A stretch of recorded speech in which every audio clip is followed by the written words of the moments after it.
What's up, guys? Welcome back. We are getting ready with yet another installment of our Inkosi Super Cup. It's going to be pretty lit once again today. We've got 5 lobbies in the house, so it's going to be super tough. And well, we've got quite a few teams actually battling it out. Last week, we were asking for more registrations to come in, and well, the players definitely delivered on that front. We got 5 lobbies filled up once again. Absolutely fantastic to see that. And of course, that is just going to bring us so much more action. So anything in particular that you're happy or excited or looking forward to in this match? That was a really weird question, but either way, Patchy? Yeah, well, that was not only a weird question, but a couple of them rolled into one. But yeah, I mean, this is obviously, this is the cup where we get to see a lot of rising talent. That's a lot of what this is. And, in the previous season, we saw some really cool teams stepping it up towards the end and really giving us an amazing show. And now, as you mentioned, we've got some serious signups here. We've got some numbers, we've got some teams, and there's a couple that I have my eye on. So I'm really hoping to get into it and seeing what they have in store for us. So let's have a look and see what is in store for us today. Of course, the schedule coming right up. It is going to be our matches as per usual. Nothing out of the ordinary coming through. Of course, our wrangle matches, all 4 of them, nice and spicy. But what's really great about this is just being able to see the teams perform and build on themselves. That's really what it's about. It's building every single time that these teams get into the server, clash through the lobby. They're getting better, they're building their skills, and they're moving up. And I mean, at the end of the season, we get some nice, high-quality teams that get a chance to potentially move up into Umzansi. So it's really cool. Yeah, and it definitely breeds that, that consistent performance that we are looking for in the teams. And of course, we've got our standings for the current season so far. We got the team there from the Black Clovers sitting right at the top with 51 points. And of course, we got the players from Ultra 6 in fourth, with us 48 points in second. We got Not Gaming in third, AAA in fourth. Akatsuki sitting in 5th place. We got the Martians there in 6th, Team Rage in 7th. Phoenix Uprising in 8th. We got Force 4 in 9th. And of course, Team Alpha, Dream Team Alpha, in fact, sitting in, 10th place. So it's a pretty interesting standing there. And of course, you can see we got that line there under the 8 teams. So yeah, that is pretty much what we're going to be looking at, for the teams to have that potential to move on up in towards that Umzansi side. And of course, now we move over towards our second page. Yeah, obviously, we were looking for those teams to move on up. Every time they put those points right down on the board, they, solidify that, move up, see if they can get into the top 8. Your killer is sitting in the 11th spot there with 23 Fear. Also, with 23 up there in 12. Sting with 17 and 13. We got, 6-9. It's $69 Gaming, 17 points and 14. Rain from Hell, 14 points and 15. Alpha Pack, 12 points and 16 with Anonymous, who's also with 12 points and 17. Punishers with 7 as well as the FXAX Gangster Gang with 7 points and 19. And Godzilla sitting at the bottom there with 20 with 4 points. What's interesting to see, though, is, moving up in towards our prize pool. There you can see the dollar value that we are, working with for the Inkosi Super Cup. As you can see, $840 grand. Well, for the total prize pool there, it basically comes down to $105 a week. So the first place getting $45, second place $30. We got third place on 15, as well as 14th also getting themselves a lovely $15 there. So a nice reward for the performance there of the week. And of course, as we've seen in our first week, it's been pretty spicy. So yeah, a pretty good opportunity there for the teams to get a little bit extra in the bank, of course. So we've got quite a few teams participating, as we've mentioned before. In fact, 5 lobbies filled with players and teams, and it's going to be super interesting to see what's going to happen. And of course, the teams have, they've realized that they're actually battling it out to make their way in towards the Umzansi. And I think that is why we're seeing this consistent amount of registrations coming in. The teams really being quite eager to get themselves in Umzansi, because obviously the prize pool and the level of competition on that end is much higher. But one thing that I'm liking quite a bit is that Inkosi has become, from what we've seen from the previous seasons, it's become quite a, like a breeding ground. You know, where, and we've mentioned this before, where they can get that consistency going, they can get, you know, their gameplay kind of fine-tuned up into a certain degree. And then, of course, from there on, we've seen absolutely phenomenal performances, you know, from the teams coming in from Inkosi, heading over in towards Umzansi. And speaking of phenomenal, we've got a flight path here making its way across the map. Really not a bad flight path.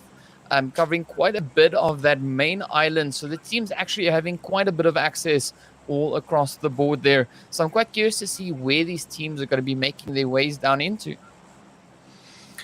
Yeah, I absolutely concur with you. It is definitely a breeding ground for teams. We're going to see teams I was going to say we're going to see the teams, you know, make or break, and then I realized I have to say that, and I have to see the teams get made or broken. And that kind of just, it didn't really have the same ring to it. But yes, absolutely, we're going to see the teams get built from the ground up. Yeah, their skills will certainly be tested, you know, right here in this arena. Every single week, teams are putting their skills to the test, getting better, fighting for the top spots, getting those points on, and well, an even bigger prize awaiting the top performers at the end of the season, and potentially even more than that if they manage to progress, as we saw a couple of teams do last time. But I think that with every single week that goes by and with every season that goes by, we actually see the standard of teams rising that much higher. So beforehand, we were seeing the teams, you know, a lot of them were on a very similar level. And, you know, there wasn't that much separating them.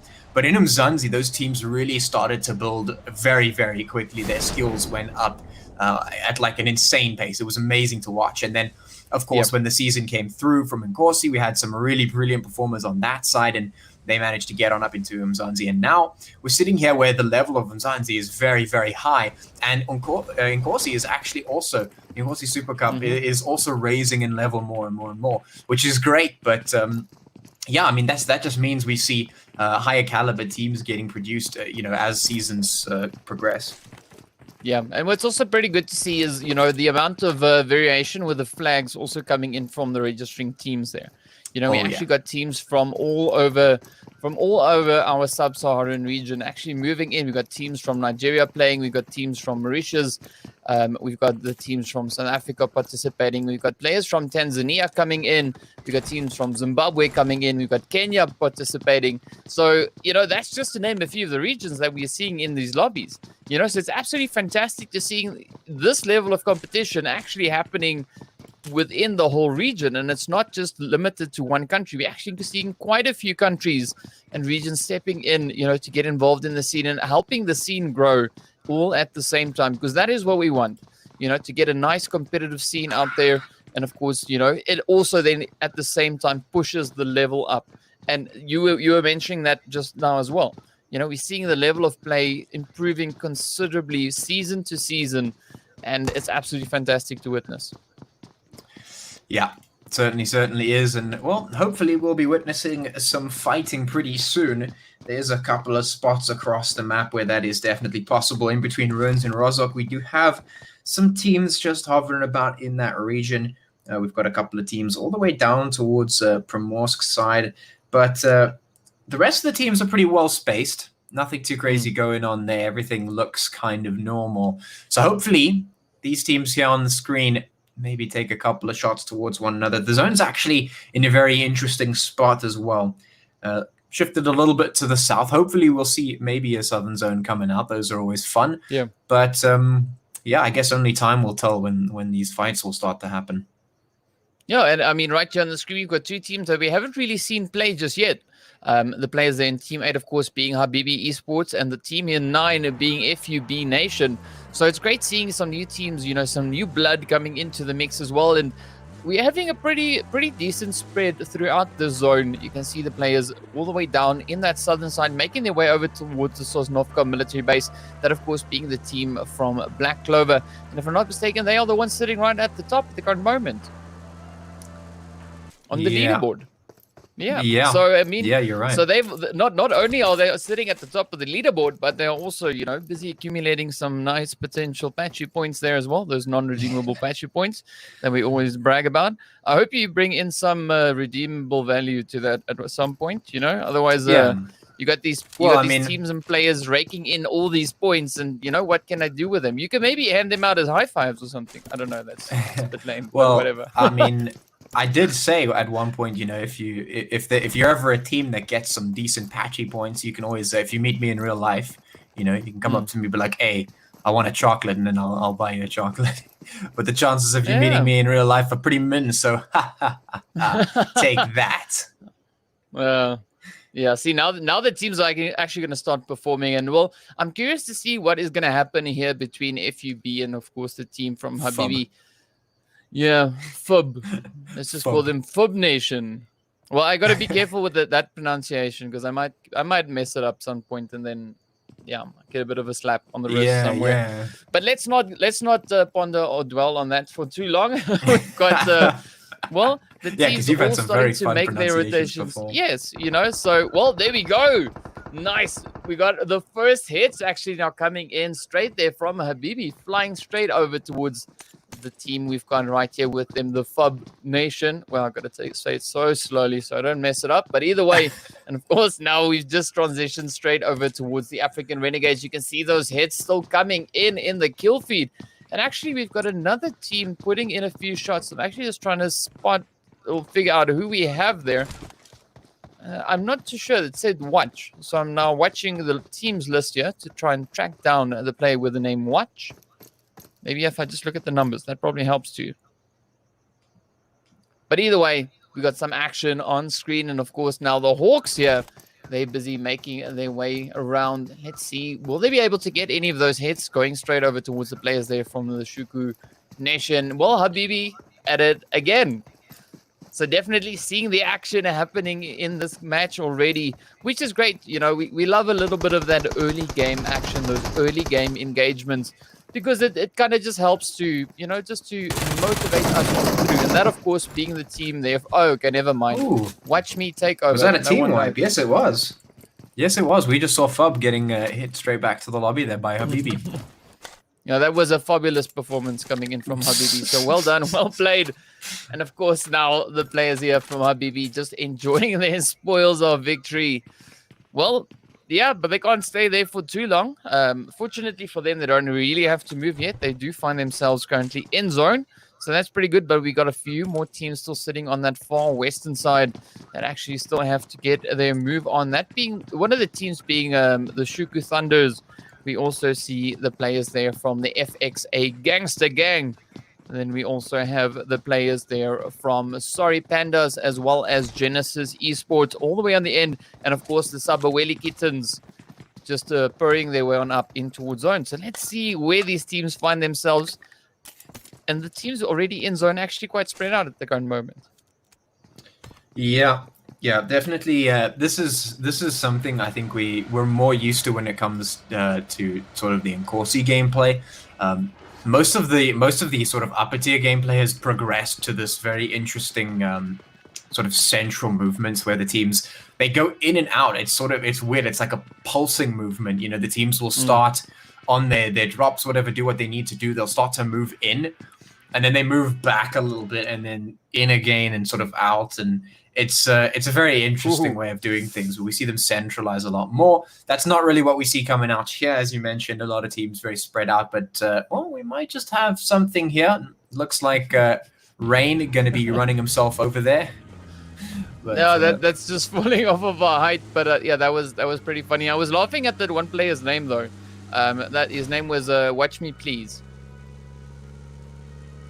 So we did that, we delivered on that front. So well done. High five to us. There we go. But we're seeing at the team, self fives are the best fives. Other people call them claps. I call them self fives. But let's see. The players, of course, on screen being the Skuku Thunder team that we just saw rolling up there. And now we've got Mr. Psycho here from the Hawks, just patiently waiting to see what the players there from Watch Me Take Over is going to be doing. They're, of course, sitting over in the far northeastern side of the zone, so they actually got quite a bit of distance to cover. But, of course, they still have a bit of time, a minute or so until the zone actually starts rotating in. So no crazy urgency there just yet. Yeah. Right now, the crazy urgency definitely not anywhere yet.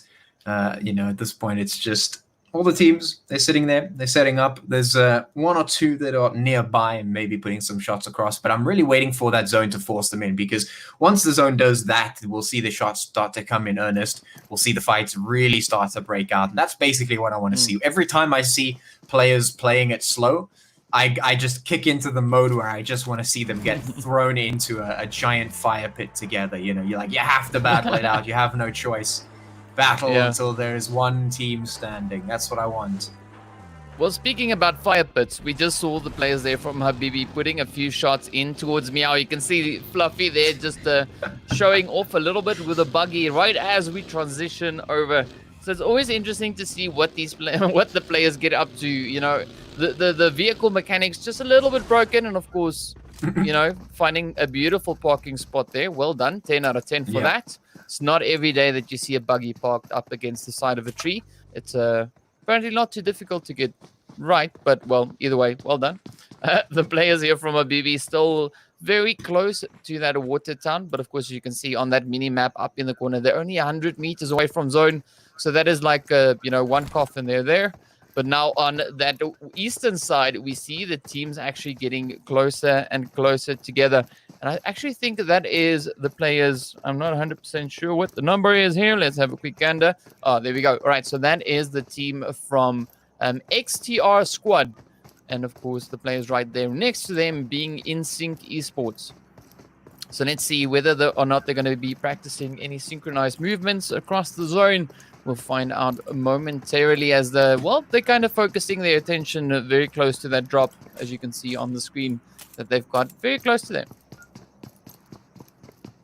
Yeah, so let's see what happens at the moment. This should be, I think, the final zone probably where these teams will be able to sit happily. Once this zone moves in, I think things will start to get a lot smaller for these teams. There's going to be a lot less space to maneuver. They're not going to be able to just sit and chill in their houses anymore. They're going to have to take those fights, and hopefully that starts soon, as that blue zone is moving up slowly but surely, about to close and give us our new zone. And I'm hoping that this new zone is going to start to force those fights, because that is what I want to see right now. 16 teams and 61 players. I'm not happy with that number. We need to cut those numbers in half. Well, we'll see how that's going to go. You see the team there from Rescue also making their way over towards the military island. But now they've got to move on back up towards the mainland, because the zone has shifted up, moving right back on to that section. Of course, now encompassing that whole section from Pachinki. But actually, we've got a few hits now coming in from Mojo all the way down in that southern side on that, well, the Sosnovka military island. A lot of the other teams now slowly but surely starting to make their way on up in towards zone. Team here from XTR, of course, being one of those. So let's see, are they going to be able to make it up in towards zone safely? But in the meantime, we're jumping up into rescue. So let's see, will they be able to clutch this one out against the players that we've got right there up ahead of them, that being the Black Clovers. And well, so far they are the defending leaders of the current standings. Yeah, we'll see if they can defend that title for the moment. We'll see if they can put some hits in. Rescue is here to just try and challenge them at the top of the hill. But generally, that's not the best spot to be trying to challenge from. You always want to be on a higher spot. But, I mean, if they can make the hits, then it doesn't really matter. So we'll see if Rescue can make it happen. They are just rotating around. They do need to make their way up. Of course, that blue zone will start to move in pretty much now, and they're going to have to get into the mainland. And now we're going to see those teams start to move in as well. We're seeing a couple of them moving in towards the center of the zone, which is absolutely brilliant, because that means fights, and already you can see some of those hits coming in as those rotations start to happen. So yes, fights, they will start to happen now. Well, we see the players actually, well, there we go. Phoenix now putting in a quick few shots. We also see the players there from, well, the Kittens. They're also quite close, the Sabaweli Kittens, all the way over towards that far eastern side. And XTR actually now also just rolling right up onto another team. Wow, there we go. So Hawk now in a little bit of trouble, as they've got some company, some unexpected company just pitching up right there to their compound. So maybe, we'll see whether or not they can defend that. But in the meantime, the Black Clovers are now getting ready, just coming on to the island. And we already see the players there from the FXA Gangster Gang waiting to welcome them back onto the mainland. Yeah, hopefully we see those shots start to come through, and indeed we do. We see a couple of teams here and there putting the shots in, and well, actually quite a bit of hits, but we need to see a whole lot more than that. Few hits is not going to be enough. We want to see a whole lot of wipes coming through, and Black Clover is here to potentially challenge the FXA Gangster Gang down towards the bottom of that hill. So we're about to wait and see. And in the meantime, of course, that blue zone, as per usual, just making its way on up and about to close in and make the zone a whole lot smaller. And we're going to see even more teams going out now as that zone does shift up and it heads all the way to the west. So rotations now need to be on point and they have to get these hits in ASAP. Yeah, we saw the team there from XTR, of course. They rolled up on the players from Hawk. And took the whole squad down. So well done, well played to them. And of course, now, as you mentioned, we're waiting to see what the Black Clovers are going to be able to do. Will they get this hit in? Because, you know, we've seen some fantastic plays coming in from them before. So hopefully that is, of course, something that they can continue. But we also now just saw the players there from the Sabaweli Kittens getting taken out. There we go. Meow Meow goes down. It is off right back in to the drink. So we got 14 teams, 56 players remaining. And of course, the FXA Gangster Gang just holding up right here on the edge of the blue zone, rolling on in, trying to move up. And of course, in that central part of the zone, we already find two teams. That being the Sorry Pandas and Skuku. As you can see them now moving up, AKM popping that first head into B. Actually, two of the players going down in the process. So pretty good start here for Skuku as well. So let's see whether or not they'll be able to continue that. Ooh. Well, it might prove to be a little bit tough. As you can see, Torpa now coming in, putting a quick few hits in as well. Sahil goes down. Broly goes down as well. Wow, now we got AKM and Flash left. AKM there for a moment, looking like Flash because he was running around, you know, quite hastily. Thought he had that, you know, a little bit of a speed boost happening. But, well, yeah. Almost said that was him, but fortunately it wasn't.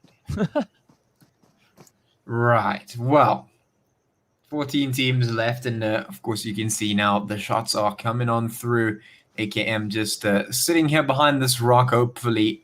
Well, he's hoping to try and stay alive.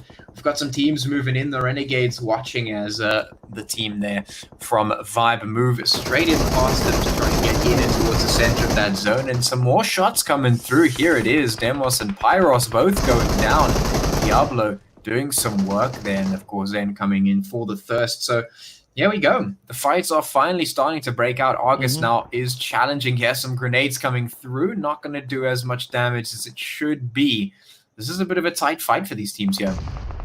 Yeah, we got the players there from Rain from Hell going up against the team. They, of course, from InSync. Ooh, Diablo caught in a bit of a tough one. Let's see, will he be able to get it in? You can see his teammate Trickshot, of course, now just rotating up, heading over towards the western side. Skygo now stepping up, putting in a quick few hits as well, just trying to ensure that they can get those reses and everything going. And of course, right up on the hill there, you can see another fight just brewing as the players there from the Black Clovers and the team from Rescue actually get quite close to each other. So it's fantastic to see so many teams so close together, but several more hits actually now coming in. Wow, the players getting taken out. Sorry, Panda getting sent on off into the lobby. Yeah, well, that section up towards the northern side, very close to Pachinki. We see so many of teams right here on the screen. Just look at the numbers. So many players right here just battling it out. And of course, Kenny just trying to put a few quick hits in. Oh, there we go. Sorry, Panda. That is the end.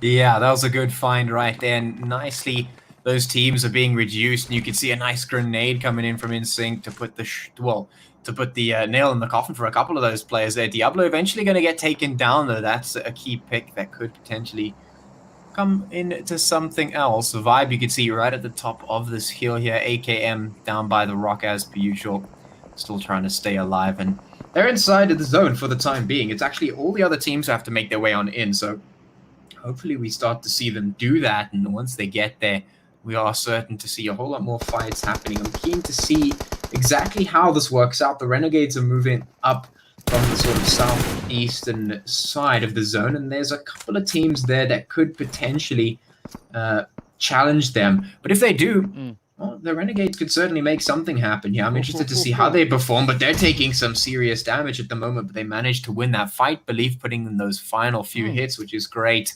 Tiny sitting at the top of this mountain here and trying to stay alive as long as he can. Oh, look at the hits though, just flying in right there from Vibe Gaming. They're pushing up right over towards the team here. I believe that is Genesis. Yes, it is. And well, they just took them down. Well played. And of course now Phoenix also now trying to find their spot in zone. Wow, these teams are getting so close together and everyone just crammed into the section here. It is absolutely insane. I think Shakes and Tiny are the only two remaining players there for the Phoenix team. So it's turning out to be quite the spicy match. Things really, really heating up, and that is of course what we want to see. The players there from Watch Me now also starting to move in. FXA, Gangster Gang on the roll as well.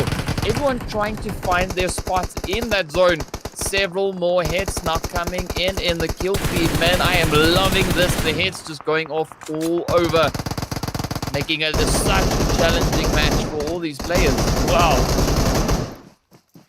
Yeah, it's what you love to see. It's what you love to see. Of course, the numbers are reducing bit by bit. This Shuku is now taking quite a bit of damage, trying to put the hits in. Watch Me Rise going to be putting the shots straight through as well. He does go down, though. Vibe putting those hits in. They are absolutely utilizing their position at the top of this hill to absolute advantage.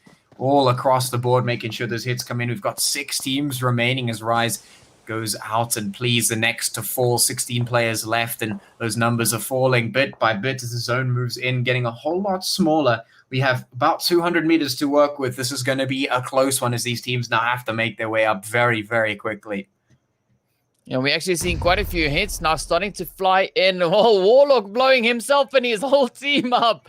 Lobby it is. That is not vibing at all, but what a tough way to go into said lobby. Man, that's a really tough one. But of course now several more hits still to come. As you can see the players on the screen, that of course being the players there from Habibi. They are the only team situated in zone. We've got the African Renegades sitting all the way down to the south. Several more hits now taking place right there on our far east or western side rather. You can see the team from Res now moving up. We've got Renegades on the edge and the vehicle blows up. How the... Wow, that is such a tough one. And then, of course, FXA now just going down. 3 teams remaining. It is Rescue moving in. The African Renegades. And then, of course, we got the players there from Habibi Esports. Casually and patiently just waiting in zone. Seeing where everyone's going to be moving up. But their heads are still flying over towards the Renegades. Waves now. The last hopeful for the team moves up right next to the players from Rescue. So if it wasn't tough enough already, it just got a lot more crazier. Let's see whether or not Waves will be able to make any waves, or will it just be a few ripples? Yeah, he doesn't really have much of a chance here. He's just against so many players here. Look at this. There's just an absolute rain of terror coming out from Rescue. There's absolutely no way Waves makes it out. Down he goes. Now we have our final 2 teams there. Habibi actually coming out, maybe surprising me a little bit. I didn't expect them to come up here. We haven't seen them, but well, this is a good performance, a nice debut here for us to watch. And here it is. They're one of the 2 remaining teams here up against Rescue. Let's see if they can make it happen. They have a bit of a disadvantage in terms of being on the lower ground, but if they can land their shots, this is definitely winnable for them. They're already sitting on 14 kills. Wow. I mean, we got some crazy nades now coming in. Up comes Torpa now just trying to see if he can find any angles on the Rescue team. You can see Mojo, of course, now circling around. We know Mojo's got that M24 in hand, so we might see some crazy shots coming in from that side. It is a bit close range. Not expecting much, though, but we see the hits now coming in. Mojo steps up with the M4. The hits still flying. Everything now just riding on timer, Tima, whatever. Jump shot, and down it goes. What? Rescue comes in with the chicken, finishes off their play with 9 kills. Habibi finishing their play, coming in with 13 kills. How is the score? No, it's 14. My bad. I was confused as to how the score could have gone down. We got the African Renegades coming in in third place. We got players from the FXA Gangster Gang finishing in fourth place with 3 kills. We got Skuku in fifth place. We got Vibe Gaming in sixth place. We got the team there from Watch Me, of course, finishing in seventh. Phoenix in eighth place. We got the team from InSync in ninth. The team from Genesis in 10th place. XTR finishing up in 11th place. The Black Clovers going out in 12th place. We, of course, Rain from Hell finishing up in 13th place. Then we got the team up in 14th. That, of course, being the players from Sorry Panda. We got the Sabawele Kittens in 15th place. Hawk in 16th. And, well, Fub Nation in 17th place. Well, I had to say that one really, really slowly. Yeah, but there we go. There we have it. Those are the standings for our first match. And, of course, we're going to be heading over into our finals. So we've got teams qualifying from all the lobbies. And, of course, the top teams will be making it through into the following 3 matches where they're going to be battling it out for that prize money. And, of course, the bragging rights, for this week, saying that they won it. And, of course, the extra points also help quite a bit when it comes to those leaderboards. Yeah, it certainly does. And, well, a good performance, actually, a really nice performance coming out from Habibi, as I mentioned there. It's good to see some of that new talent stepping it up here in our lobbies, up here in the Inkosi Super Cup. And, well, it's a team to keep an eye on, perhaps. We'll see how they perform moving forward, of course. And, like you said, with that group match out of the way, we can have a look at our standings before we move on up. Of course, we do have our 3 matches that's still to come. Of course, these are the previous standings, not for the current matches. But I mean, yeah, this is definitely going to be exciting. We have our 3 matches still up for grabs today. And as you can see here on your screen, look at those teams coming in there. Of course, as we know, Black Clover sitting on a total of 51 points, which is, it's quite impressive. Yeah. No, definitely is. And, we've seen a few of these teams now playing in this lobby. So this is just a quick refresher, just to jog the memory a little bit as to where the teams were. And, of course, now we'll see the leaderboard or the standings changing as we get into our next 3 matches. So, I'm definitely thinking we're going to be seeing quite a bit of a mix-up because we've seen some teams, seen some new teams stepping up to the plate. And I'm pretty sure we're going to see them, battling it out in our finals here for today. Well, yeah, there we go. Some interesting scores that we've got on the board. And those teams, of course, being the ones that made it past the first round. Yeah. Because we got the first round like we just had, and then we go into our best of 3. So that's why you only see 20 teams on that list instead of 97 like we had last week. And I'm pretty sure we're around that same number for this week as well. So yeah, that's why there's not a 97 teams list. Whew, that would have been something crazy to work through. Yeah, that would have been a little bit much. But we have our group rounds every time and make sure that we've got some, choice teams moving forward to put the points on, and then of course they have their 3 matches to battle that out to put the points on the board. But of course, with all that said and done, we're going to head over to a short break before we move on into those 3 matches. So don't go anywhere. We will be right back with our 3 matches for the night.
Welcome back, guys. We're getting ready for our first match of our best of three, or the three matches for the final that we got cooking here for today.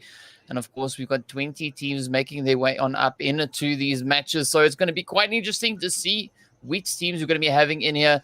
And of course, as we mentioned, we had 5 lobbies, and that all filtered down into the teams that we saw coming in. So yeah, it's going to be a pretty interesting lineup. Of course, quite a few teams. Yeah, just based on what we saw in our match, the one that we were watching, the one we were casting it, that was a pretty spicy one. So I can only imagine how that was. And of course, the schedule, as you can see on screen there. So we got our first map taking place right now. This next one is soon to, well, right on its heels. And of course, the third one shortly after that. So yeah, we're going to have a lot of action coming in here, and I'm quite keen to see what these teams are going to be doing. We got some familiar names, of course, making it all the way up into the lobby here for these matches. Yeah, and I mean, that's to be expected. You know, they're familiar names for a reason. They've been seen here and there. They've been putting in the work, and of course, here they are ready to do the same again. And well, I mean, speaking of familiar names, there's also a couple of not so familiar names here and there, and I'm interested to see how those particular teams perform. Habibi being one of them, of course. We saw them. We watched that match for the group stage, and that was quite interesting. That was a decent performance, and I'm hoping to see what they can bring to the table again. Up against, like you said, those well-known names that we've seen. How do they fare? Because that's definitely going to be an interesting question to watch. Because if we see some new teams start to rise up, then that's going to be quite exciting. Yeah, no, 100%. And of course, we just saw, what it is that they are playing for in today's match. So, definitely quite interesting, quite spicy, and, nice little reward there, like I mentioned, for the performances of the day here. The top 4 teams, of course, finding themselves with a nice little piece of cash heading over towards their bank there. And at the end of the time, at the end of the day, that leaderboard is, of course, to see which teams will be making it up in towards our Umzansi League. Will get an opportunity rather to play it out against some of the the teams that have not made it as far as they would have wanted. But of course, we're getting ready to move around, and here's the leaderboard just as a quick reminder once again. So after this match, the leaderboard will definitely start changing. We got quite a few teams, and the amazing thing to be looking at is that spread of flags that we got going on. There's so many African territories being represented here, which is, of course, absolutely fantastic to be having. And I'm super excited. And, it's great to see that the reach and the scene is growing bit by bit. Week by week, we're seeing more and more teams from more and more regions actually starting to come in. And, well, the score is also looking quite interesting there. Yeah, they are indeed. And, of course, these scores are going to be slowly built upon. That's what happens every single week. These teams put them in. But ultimately, the interesting thing about this is, of course, because of the way the format works, we've got the group, and then the top teams from all the group stages move into the best 3 finals for the evening. We have different teams that are able to put the points on the board every single time. And the ones that perform consistently will be the ones that are able to keep putting those points on the board and keep moving up the leaderboard. And that's really interesting. That's really cool to see, because it really encourages teams to perform consistently, which is exactly what you need if you want to move on. That's really the sort of key. But the thing is, that's what we see. The teams like to build on it. They get more and more consistent as the season progresses, and until they get to the point where they're just performing quite consistently, quite well, putting the points on the board, making sure it's all happening. And that's really cool. And like you mentioned, I mean, teams from all over all the African territories hitting us up with some of their best teams and some spicy plays, which is really, really cool to see. So yeah, I really want to see them get down to the action, and hopefully we start to see a little bit more, I don't know, how do I say it? Some sort of initiative. That's what I want to see. I want to see some initiative from the teams, because we've seen the sort of standard play, comes out slowly, a little bit of passiveness, no sort of need to take the fight. But what we've been saying time and time again is that if you feel no need to fight, there's probably a reason you should be fighting. Like if you're spending like a couple of minutes in the same spots and nothing's happening, then you could really consider just finding someone to take down. simply because it changes the landscape of the game. It gives you points. It bumps you up in the lobby. It's literally everything you need. And the probably my favorite thing about going looking for fights is the fact that it actually opens up space for the late game, because a lot of teams struggle with the sort of late game or mid to late game performance, simply because once let's say there's like 15 teams still left, we're in zone 4 already, 4-5.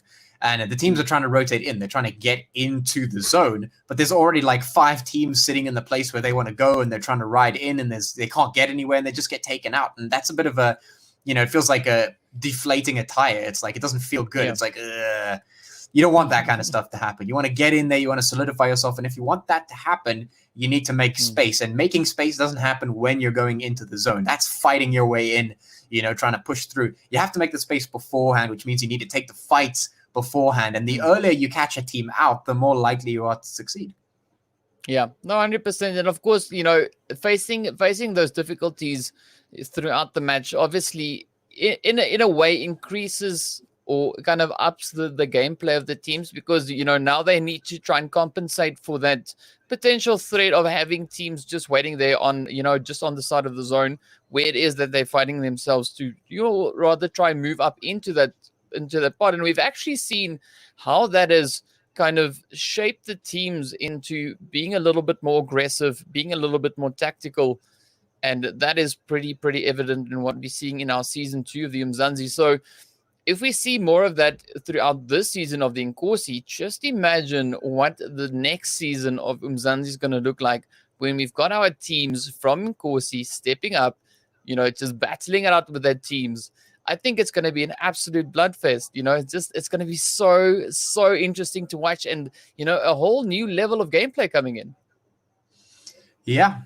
So super excited for that. Hopefully we can find ourselves in the games. I really want to get these started because, we've got 3 games tonight, obviously in the final stages, and it's going to be interesting to see who performs here, especially with this little mix of a lobby that we've got going here with some of those familiar teams and some of the new ones. And I want to see how they perform against one another. I want to see the shots coming in. I believe we're just waiting for some teams to make sure they're inside that lobby to get ourselves going, and we should be finding that flight path pretty soon. And hopefully we get a spicy zone as well. And hopefully that action comes off. Well, yeah, so the match has gotten underway, so we'll jump into the lobby momentarily. But of course, I'm quite keen to see what we're going to be getting with the flight path and, of course, our first initial zone, because it's always a bit of a surprise. And I think, from that first zone, that kind of determines how the rest of the match is going to go. Because we've seen it shift up in a whole bunch of different combinations, having the flight path on the one side and then the flight and the zone ending up on the complete opposite side of the map. We've also had it where the flight path and zone kind of work hand in hand, moving their way along that zone. So, yeah, I'm curious to see. The previous match we had was a fairly relaxed one with regards to the flight path and, of course, where that zone went. But hopefully we get something in along the lines of a little bit more challenging zone, one where the flight path on the one side and the zone throws it off to an almost impossible position, because that also puts the teams in such a tricky position, because they now need to figure out a different way of approaching it. Because I do think to a certain degree that the teams kind of, they like to practice in a certain way. And then, of course, coming into the match with the game, throwing them the curveballs, it's nice to see them trying to kind of have to adapt on the fly and trying to figure out a new way or different way to kind of get the same thing done. Yeah. Well, hopefully we won't have to wait very much longer to see what these teams have to bring on to the table. And I must say, I guess I'm just keeping my fingers crossed that we maybe see a southern zone, maybe a cheeky flight path, and some early engagements. And actually, one of the things that we've been seeing coming out a little bit more in recent times, and I was talking about that in the previous game, we weren't seeing any of it, but the centralization of teams is a very interesting topic to talk about. I think we might just be able to expand on that if we have some time. Why do you think that happens? Do you think there's a specific play style that plays into? Is it just because of the benefit of being in the center of the zone? You know, are those benefits enough to really justify all those teams moving into that area? Do they just want to get the aggression on? You know, do they want to meet up and start the fights? You know, why do you think that happens so much? Well, I think it definitely is a bit more of a tactical decision, because we've seen quite a few times when the teams play on the perimeter of the zone, you know, we don't have as much action, and it takes quite a bit of time before the teams actually start engaging. As to where we have teams rotating up in towards the central pod, it also shows a little bit more of a level of confidence coming in from the team. You know, they are confident enough to move into that central part of the zone and try and hold it for as long as they can. So I definitely think that it comes down to confidence of the team and how proficient they feel they are at holding that spot. Yeah. I mean, that definitely does make sense. And of course, we do see that sort of level of confidence coming out from those teams, as you say. So, hopefully we see some of these teams start to build up that confidence as well as, you know, as soon as we see them playing more and more and more, well, they will start to build that confidence. They'll start to get comfortable with the teams around them, where they're going. And, zone, going to be heading towards the west. Ooh. We've seen a couple of these before, but this time around the fight path is a little bit less punishing in that sort of regard. So a lot of the teams already going to be inside there. But, maybe this will make for an interesting one. Yeah, and what's interesting to note that just looking at where the teams decided to jump, we actually got a few teams, you know, jumping right on top of each other. As you can see on the screen at the moment, we've got the players here from LXG, and of course right there in the mix with them is the team from USO Crimson in the kill feed now. We've got a few more hits coming in as well. So there's quite a few spots of contention all across the map, where we see several teams so close together, and they're actually taking these early game engagement. And that is the thing that, you know, I just love to see. We, of course, now jumping straight up in towards prison here, where you can see the team from Team Rage making their way around. And right there with them, we've got the players from Sting Gaming. So really another spot where the teams are just ready and locked and loaded. We're just waiting on the action. We saw a few hits already coming in as well. And well, I think we're going to see quite a bit more of that. There's so many places on this map that I'm just looking forward to seeing what's going to be happening right there. Yeah, we'll just have a look and see what is going to be happening. And it looks like the Alpha Pack going to be heading in, and Spidey just flying off of high places. Ooh. But there's J Roller putting the shots in towards Ninja. Spidey getting run over by Zeke. Goodbye, good sir, and Joker going to be going down as well. So there we go. We've got some early fights happening. Very, very good to see. And hopefully we see that trend continuing. We're seeing in the kill feed as well, the players there from Incense actually now putting a few hits out over towards the Habibi team. And the Habibi team retaliating, putting those shots in. So that is what we want to be seeing. And of course now Sabaweli also there in the kill feed. So, man, it is definitely lighting up right out of the gate. The team's taking those early aggressions, just going ham all over the place. You can see Nick now also just taking a few hits as he moves up into behind that cover. Of course, Lala now just trying to provide a little bit of cover while he's trying to make his way across. So, interesting split coming in here from Alex G. So let's see, will they be able to get any of those angles on the players from Crimson, or will they get sent down? We've got another spot of another place of interest up in the north, that of course being Saverni, where we see the teams there. We've got, I think that is the Captivators going at it with, I'm not 100% sure who they're going up against. We've got the team there. SP is the tag, but we'll find out soon enough. Maybe I should just refresh my list. Yes, there we go. Yeah, Patchy comes in clutch with the names. Well done. Patchy just clutching it all the way. Nice. Yeah. Well, hopefully we see the Toy Panda group taking some fights here. And there we go. Yeah, FXA Gangster Gang. And here on your screen, Habibi just chilling. These guys did some serious work in that previous game that we watched. And I'm very keen to see what they do here in this game. Yeah, no, they really stepped it up, and we're seeing a pretty great performance coming in. You know, it's interesting, especially because it's a team that we haven't really seen before. You know, Yeah, I'm yeah, not sure exactly. whether or not they were participating last week. They didn't make it up into into the matches that we were watching. But either way, it's absolutely fantastic to have them here. And you, of course, can see on the screen now the team here from Zamga moving up, just trying to pop off a quick few hits over towards the team there from God Gaming, I believe that is. So let's see. Will they be able to get those hits in?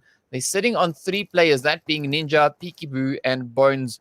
So all of them now just trying to make their way around. And I think also the team there from God Gaming is still sitting on a full squad of 4. So it's a 4v3. Ooh, there we go. We're seeing the team there. I believe that's Anonymous. Yes, no, that's the Rebels. That's the SAR Rebels actually stepping it up. We just saw them in the kill feed there as well. So a lot of spots where we've got teams just battling it out. And it's, man, yeah, I'm quite keen on this match. Really, I am. Yeah, you could definitely see that happening. It's pretty good to see the early aggression coming out, but aside from the early aggression, I want to see some more of that activity, more proactivity. And I think one of the things that has always been interesting, and it's been a sort of I don't know, a buzzword that we've been using quite a bit, and you mentioned it also a little bit earlier on in the season, but the sort of hunter team that we keep going on and on about, and surely annoying everyone with is actually quite an interesting phenomenon, because when we see one of those come out, it generally means that we have a team that's sort of found their groove, or feeling really, really confident up against all the teams. They really start to put the work in. And if any of these teams here, make some progress in that direction, it would be really, really good to see. Yeah. No, it definitely would be. So, yeah, I'm looking forward to seeing if we're going to have a hunter team. There's a few teams that definitely have the potential for that. But yeah, I think in the coming weeks we'll definitely see that develop. As the teams get more confident, and they start getting into these little tricks that they figure out as they play their way through the Inkosi. And with these numbers of teams actually participating, I don't think there's going to be any shortage of that. And of course, the hits now just coming in straight off the bat. The players there from God Gaming pushing up straight on Zamga, sending them into the lobby aside from their one last player, which is Ninja, that we see just rolling off into the distance there. But now also in the kill feed, the Captivators just going absolutely ham up in Saverni, putting the shot straight on in to the players there from, I believe that was, Panda, and I think I actually just took them out. Oh, yeah, here we go. Wow, the Captivators coming in with a captivating performance. That's why they chose the name. I get it. It makes 100% I was waiting for sense. that. Yeah, that was brilliantly done. That was brilliantly done. I don't know if this is Cape or Cape E, but I mean, let's just call him Cape. That's just way easier to pronounce. I mean, if he's from Captivate and their tag is Cap, then he's just E. Nah, let's just go with Cape. I like better. E better. E well, sounds speaking cooler. about E, we've got the players here from Sabaweli now just engaging with the team up ahead, and that of course being the players from 300. So we've got a few shots already now going off all over the place. That of course being the 300 Spartans, I only see 4 of them. The rest probably just sitting there as backup somewhere, but we'll find out soon enough what is cooking. And man, yeah, these teams are really going ham in these matches. You can see now a few more hits coming in, and that is what we want. Yes! Mr. Glutch now getting hit there by Shroud. Good zoom right there on the edge. He's really focused in on the action. So let's see how this one goes. And of course, Mr. Madgasm, we got several more hits now taking place elsewhere on the map as well. There's so many points of interest. Man, dude, this is insane. This is what we want. Yeah. This is match 1. Imagine the next 2. Yeah, absolutely. It's going to be great to see. Hopefully, the performance continues to get better and better. And I'm sure it will. For the moment, of course, we're seeing a number of teams moving in all directions, actually. Some from the south, we're seeing a lot of congregation up towards the sort of southwest position as well. Got a little bit going in the northwest, and a couple of teams in the east as well, a little bit surrounding that area. So, yeah, at least these teams are making quick rotations up in towards the zone. because that's really, really good to see. And that also means that we've got some fights on the way. And Slat, of course, getting a couple of shots put into him, and now Alpha Pack got their scopes trained on towards a couple of those players off in the distance. We'll see if they can put the hits in.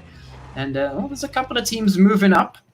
Still got a little bit of space to play with, but once that zone moves in again, I think things will even get even crazier. Yeah, no, I'm not expecting anything less. And of course, you can see the players there from Team Rage off in the distance, just getting a few hits, flying right over towards them, the Alpha Pack team, just popping the shots off. And I mean, this is going to be a crazy, crazy zone.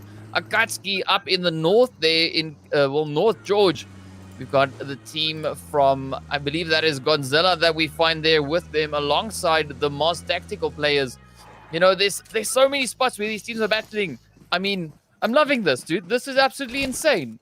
I mean, like, you remember the days when we were waiting for the fights? Now there's no rest. It's just like fight. Yeah, I love it. It's amazing. I love it.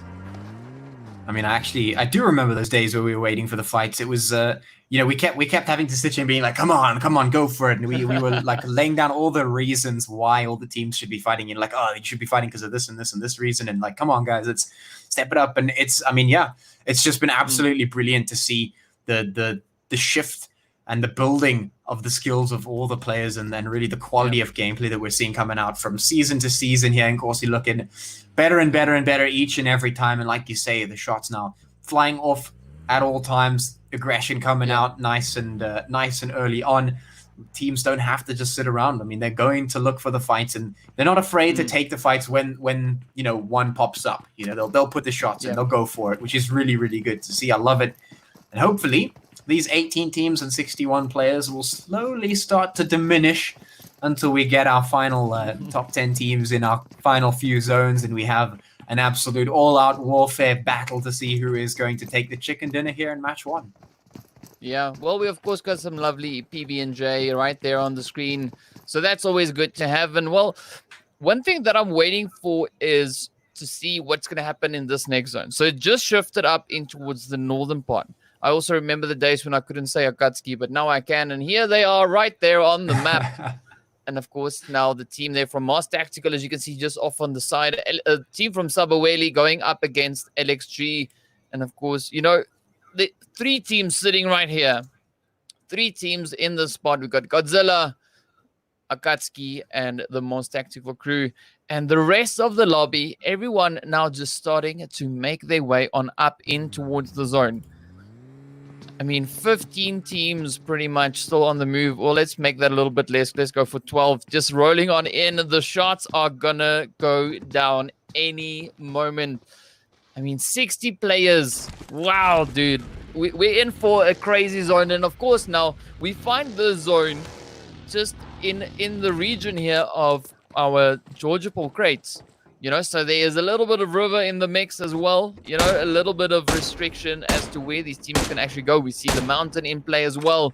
And the team here now coming in from a BB, just trying to find a few hits off in the distance. Alpha Pack, of course, right there next to it. You just saw how many players we have moving around on this map. I mean, I feel so sorry for the observers because they need to try and find, the point of interest where there's the most fighting happening, and there's so much of it happening across the map. It's just insane. Yeah. Look at this. Woo! Great. Now just going ham. Dixon gets sent off. Yeah, it's absolutely fantastic. It's music to my ears. Yeah, I love that sound. Whoa! That's really cool. Now here's Slat and Chris trying to sit up there, put the shots in. JVD trying to get some of those long range ones. That VSS gonna be key to try and put the long range shots in towards Ninja, but he is gonna be pretty far away there. But I like the sight of these teams congregating in towards the east. Look at how many teams there are. This is just absolutely brilliant. This is going to be nuts. There are so many teams. Look at that. Even on the mini map, there's like 3 or 4 teams in the same spot. That is super cool to see. I really want to see these shots coming through. I mean, it is only a matter of time before we see these shots start absolutely flying non-stop until we have our winners. I mean, this is a crazy zone. So usually we see the game providing the craziness for the crazy zone. But this is not the case at all. It's the teams, you know, how they've moved up, but we just see that constant fighting coming in from them. There's no real actual moment of passiveness that we've actually seen so far. So that to me is just, it speaks volumes, you know, and it's absolutely fantastic to be seeing. And this next zone shifting up again, we'll see momentarily the team there from 300 now putting the shot straight in towards Incense. We've got the players here from USO just patiently waiting to see what's going to happen with Team Rage, where they're going to go.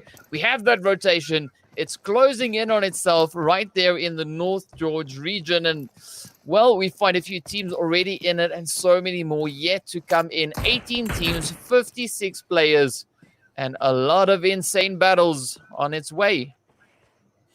Oh yeah, we're just waiting for it to happen. Of course, Chris and Slat just sitting on top of this mountain here looking for some leverage, but with that zone moving in, they might actually have a really good spot to start gatekeeping if they choose to do so, because a lot of teams will be moving past this point, so they might have a good chance to put the hits in. And here comes Chris with that Mini 14 trying to do exactly that. And, well, we know the power of that Mini 14. Oh, in the kill feed there, Habibi taking a lot of damage, and the explosion's going to be taken out Ninja. So things are really heating up now, and the teams are just absolutely packing their way on in towards the southeast side of the zone here. This is going to be really, really big. If Chris can stay alive here and potentially start to put some hits in, there could be a lot of fights happening here, especially with all these teams that are now moving up. Yeah, no, 100%. And of course, having a quick sneak peek there, what happens behind the scenes when we are getting into the action. And, well, yeah, speaking of we got USO now on the roll. Here they go, trying to find their way on up in towards zone. We've got the players from Fear just up ahead, fearlessly pushing into that zone as well. We've got Team Rage on the edge. Not going to come up with a clever saying for that, but here we are. I know you were expecting that. Well, surprise, surprise. You're not going to happen. You see so many teams now just putting their heads in. We've got the African Renegades. We've got a BB there just getting... just obliterated in the process. Alpha Pack putting in a few shots. Man, this zone is just lit. I mean, absolutely. The Captivator is now stepping in. Here we go. The players from Rez now also stepping up to the party. The team right up ahead of them, of course, being the players there from Gone Gaming. So there's not been a moment of rest in this match. And another hit coming in. Alpha Pack. Wow. Takes down the African Renegades. Dude, these guys are just absolutely insane. All these teams are just going absolutely ham. I am loving this, and the hits, again, have not ended. Oh, yeah.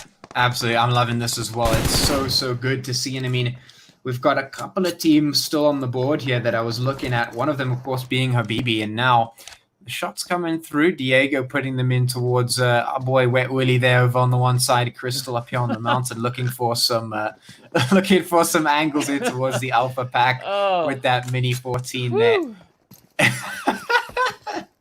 We are sure to see a lot of action. This blue zone is moving up. Zone about to get a whole lot smaller. Gatski feeling the power of that Mini 14, which does seem to be the meta at this stage. You just see those Mini 14s going crazy all across the board. Let's see who comes out on top of this one. We still have 16 teams and 45 players left. Those numbers are sure to drop a whole lot. And here come the shots already. Yeah, we just see the hits coming in from all over. Team Rage now still sitting on their two players, just holding up there on that far eastern side of the zone. We got the team there from Rez just popping the hits on over. The players from Fear getting hit as the Captivators now move up over towards their position. See some hits coming in there from Gone Gaming. And I mean, just look at that western side of the zone.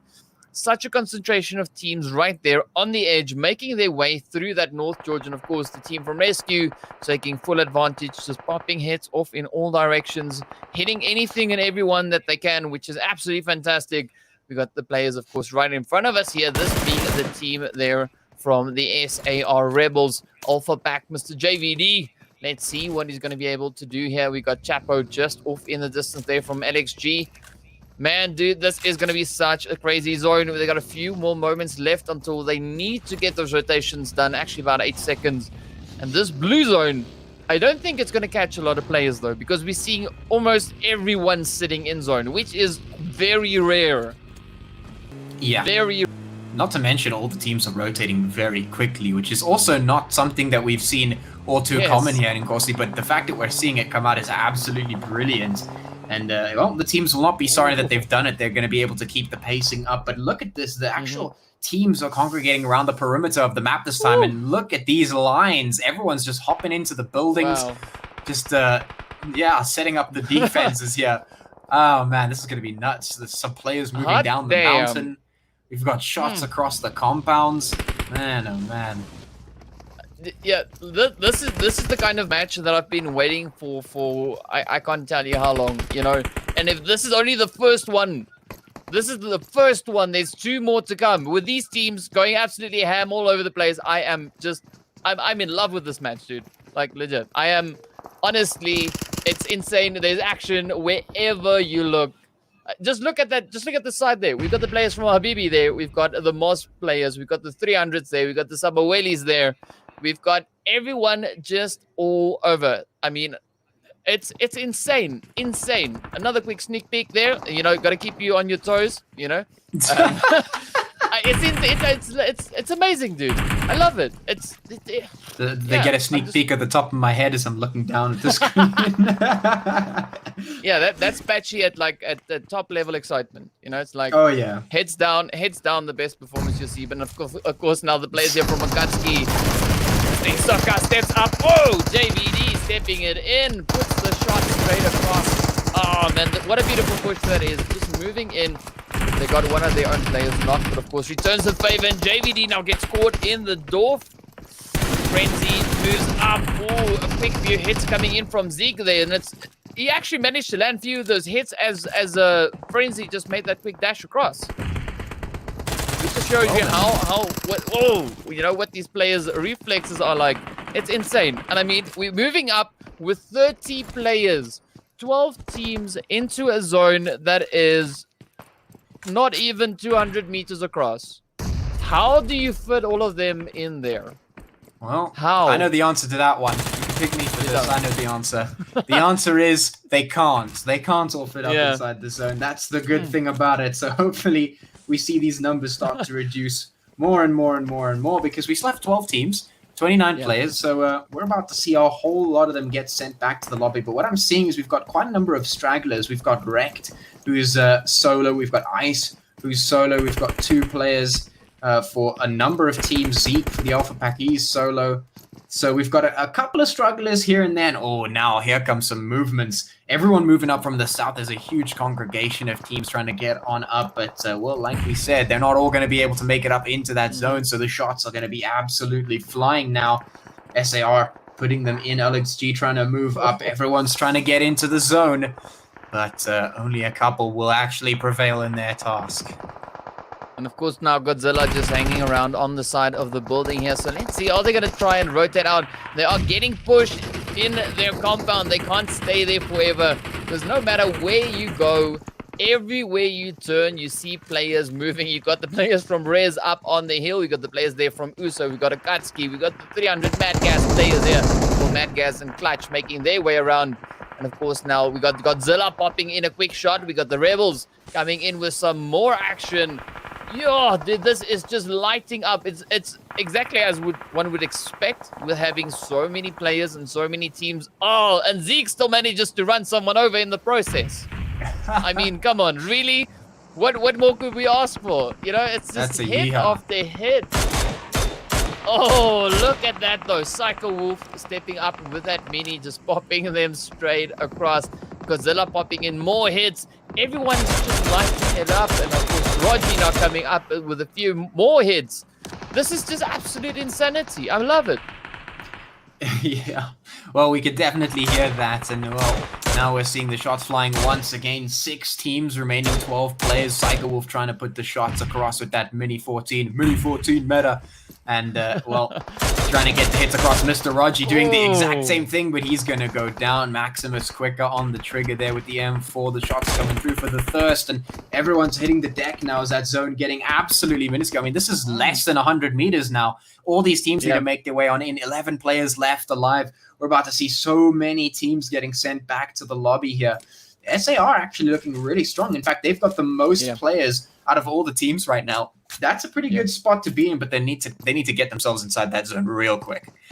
No, 100%. Of course, now we've got the players here from Mars Tactical still trying to find their way on up. They're trying to find the appropriate approach to get it into that zone. We've got 300 still just waiting on the edge. Godzilla also not done yet. I think Godzilla, in fact, is in the same building as Mr. Gani over here, or Gani, or whichever way you want to call it. And of course, now the SAR team getting pushed as the players start moving in. That, of course, being Habibi, we saw in the previous match. And there it is. It is done.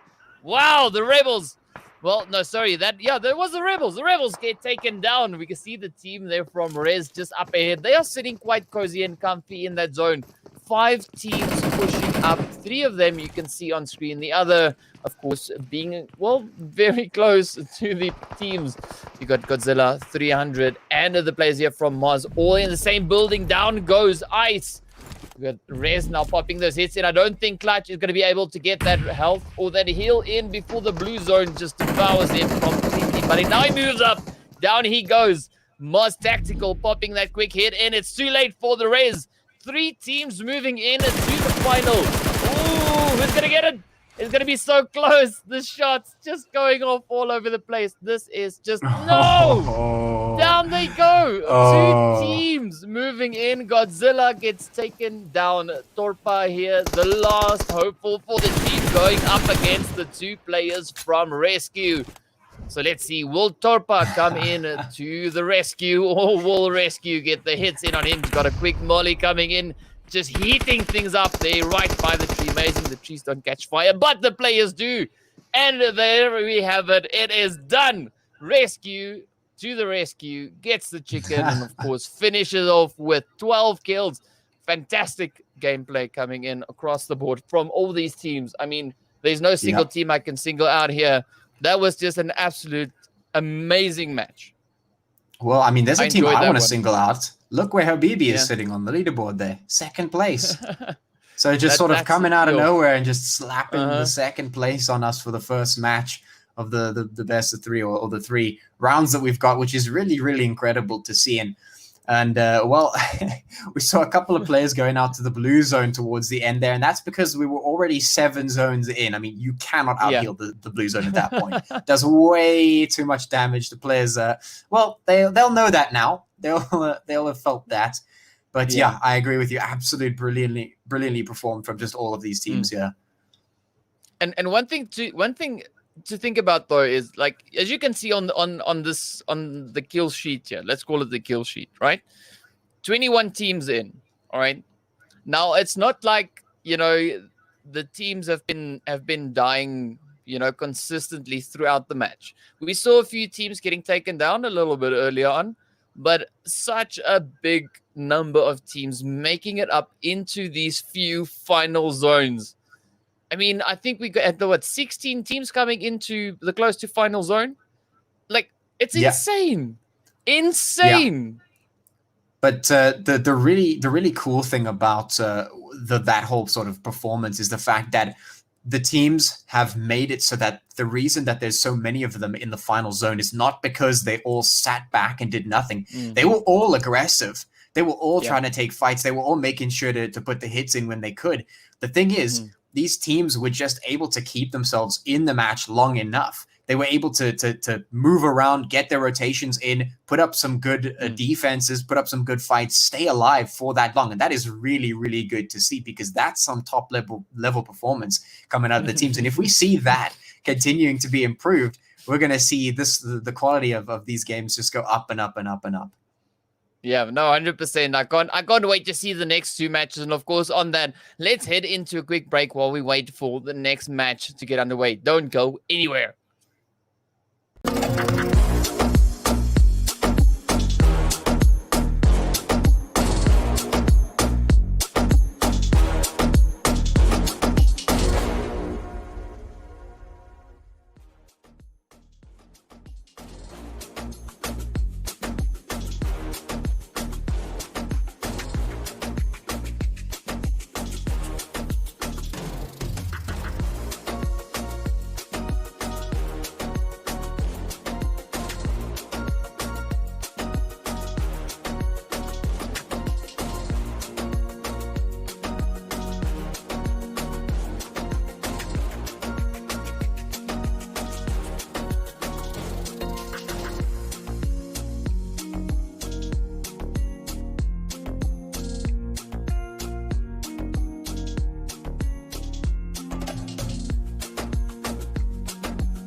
What's up, guys? Welcome back. We are getting ready to move into our second match of this absolutely insane day so far. Patrick, I'm absolutely just loving what we're getting here today. These teams are just going absolutely ham all over the place. Yeah, it's amazing. It's yeah, that's all I can say. It's amazing. Yeah, well, I mean, you're absolutely right. It is definitely super good to see the teams, stepping it up, really just upping the quality of gameplay every single time that we get into this. It just gets better and better and better, and that's really good to see. And I'm hoping that, I mean, the quality will even improve, from the first game to now into the second game, because that would be really good. We saw some very good movements coming out from the teams. They were keeping aggressive. They were making sure they were staying on the map. That was a big one that we commented on as well. And we also saw some new teams getting in here, stepping it up, coming in their second place. And I mean, that's really cool to see. That's really cool to see. So I'm hoping that we just see more of that. Just give us more of that. Well, let's hope that we get some more of that. I mean, I'm really hoping that the first match was only just the warm-up. I mean, if that's the case, it's going to be pure insanity. And of course, that leaderboard is of course going to be changing quite a bit after what we are witnessing here. And well, yeah, I'm quite keen to see how that will look. We would probably get an updated leaderboard coming in, I think probably through sometime. I don't know, I can't really say, no idea. But yeah, that's just going to be insane, because we're already sitting there with a few teams that got those double figure kills across the board. And man, yeah, from like I'm so excited. I feel like a little kid, the day before Christmas, knowing there's something in that packet. He doesn't know what it is. He wants to open it up. And I really hope that is what's going to be happening in these next two matches, that the teams are just going to step it up even more from what we had in this previous one, because that previous one was an absolutely insane one. And I know I said it a lot, especially today, that it's insane. They are battling it out for the prize pool. But for me, what that is so amazing is the teams are playing the way that I think a PUBG match should be played. That constant aggression. They're taking all the engagements that they can find. And to me, that is what makes a PUBG match. Yes, it is a nightmare for for the ops team. But I mean, dude, it's just next level. And seeing that gameplay coming in, seeing the performances there, like I'm sitting on the edge of my chair, like on the edge, like I can move back, but I'm sitting like right on the edge. I'm like right here, waiting to see what's gonna happen. I'm so excited. It's insane. I'm super amped for this one. I know I was amped for the previous match, but for this one, I'm also quite warmed up and ready. And well, I mean, now you're more amped because of that first game. I'm trying to calm myself, trying to relax, just like, okay, cool, relax. Oh, yeah, but just get yourself zened out a little bit. Just let the chill run through your body. That's why I've got the meditation beads are here. I need to get my meditations in every now and again, just to stay all cool, calm, and relaxed as much as I can. Keep your blood pressure low as the fights start to happen. Yeah, well, I mean, this flight path is already spicing things up a little bit. It's all the way up in that northwesterly side of the map. So already making it a little bit challenging for the players. It's interesting, though, because that is where we almost kind of saw the previous zone finish. The previous match ended in this region. So I'm hoping the zone throws it all the way across over towards that southeasterly side. That's what I'm hoping for. That would be interesting. I mean, if we could see that happen, then we'd have to see the early rotations coming through. That means lots of early fights guaranteed. Yeah, I mean, I agree with you 100%. No quarrels with that. I want to see some shots going through right off the bat, but we'll see where that zone does eventually decide to go. Is it going to be kind or is it going to be cruel? That is the question we will see answered momentarily as the teams are now dropping down on towards the map, going to be getting up into all those good spots. Razok, Pachinki, George, everywhere looking pretty good. All the spots mostly open. I guess the only places that they wouldn't really be able to go is like Milta if they really wanted to go there. Of course, Nova. But I mean, other than that, yeah, still all fine and dandy for the teams. But here comes the zone, and well, yeah, I mean, it's there. Yeah, it's there. So one thing that I want to see though is, so we've got the players there from Sting Gaming, right? So last week we had a bit of love coming in for them in the chat, you know, a few supporters and so on, right? I haven't been looking at the chat at all today. So I'm hoping that they're going to step it up. I want to see them, you know, like take it to the next level, you know, bring the heat. Yeah. We already find the players here from Alpha Pack right there with Akatsuki. See, now they've added a thing onto their name that I can't say. Not that it's wrong. I just like I'm gonna mess it up. All right, but I'll just stick to Akatsuki, right? But I mean, look at the zone. I got distracted with the name there for a second, but oh my goodness, dude, that zone is insane. The West, like everyone landed in the West. Well, probably because the West is the best. Not really, but whatever. There's so many of them. I was just going with the flow, right? I felt it and I just took it there. Maybe trying to go for the rhymes. Yeah. I mean, but yo, I don't know this Western zone. You do. Don't lie. It's insane. I was just saying it for the record, in case we got investigated. We got Fear, Mr. Hyping right here, making their way through the church up in Pachinki. We've got Pablo just bleeding out there, just silently sitting off in the distance, watching his teammate try and crawl around and try and find a place to survive. Of course, the players there from Rage right there behind them. I mean, this is an absolutely insane start to the match. I'm going to be super hyped this whole day through. This is just, yeah, dude. What more could you want? This is amazing. As a caster, this is heaven, dude. Caster heaven. You can take me now. No, don't. I'm still busy casting. But anyway, Habibi now stepping it up, putting some shots into Incense, as you can see in the kill feed there. We got the players there up ahead. I think that is the Gangster Gang. Yes, that is the Gangster Gang, just off in the distance. LXG now coming in, putting some shots into Akatsuki. Wow. Yeah. No, this is a dope map. I'm loving it. Yeah. It certainly is. The performances have been really, really good. And I mean, yeah, the hype is shared, of course. You can't really hear it coming out from me. I have an interesting way of showing how absolutely hyped I am. But here it is. We're getting into it. Some shots coming into the Joker. He's going to go down. So that's some nice pushing up there from Godless. He's going to get things going. Habibi looking to do some big performances once again. This is a team that's really stepped it up. I mean, even just today, they've really put in a good performance. It's been great to see. Yeah, indeed. Let's see what they can do. Well, we got Sloan all alone up on the block here. Smack just off in the distance, moving in from behind, but the shots are now flying up. Oh, there we go. That is what we like. But down goes Sloan, silent. Not being silent anymore. Taking off the filter and just putting the hits in. Man, so many fights just taking place all over the place here. And well, the team here from Rage actually getting it taken down, taking quite a bit of damage there.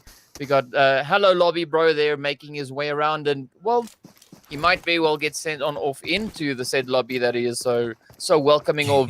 We got the players there from FXA Gangster Gang off in the distance, and right there with them as well, we've got the players from Gun Gaming. Several hits going all over the place.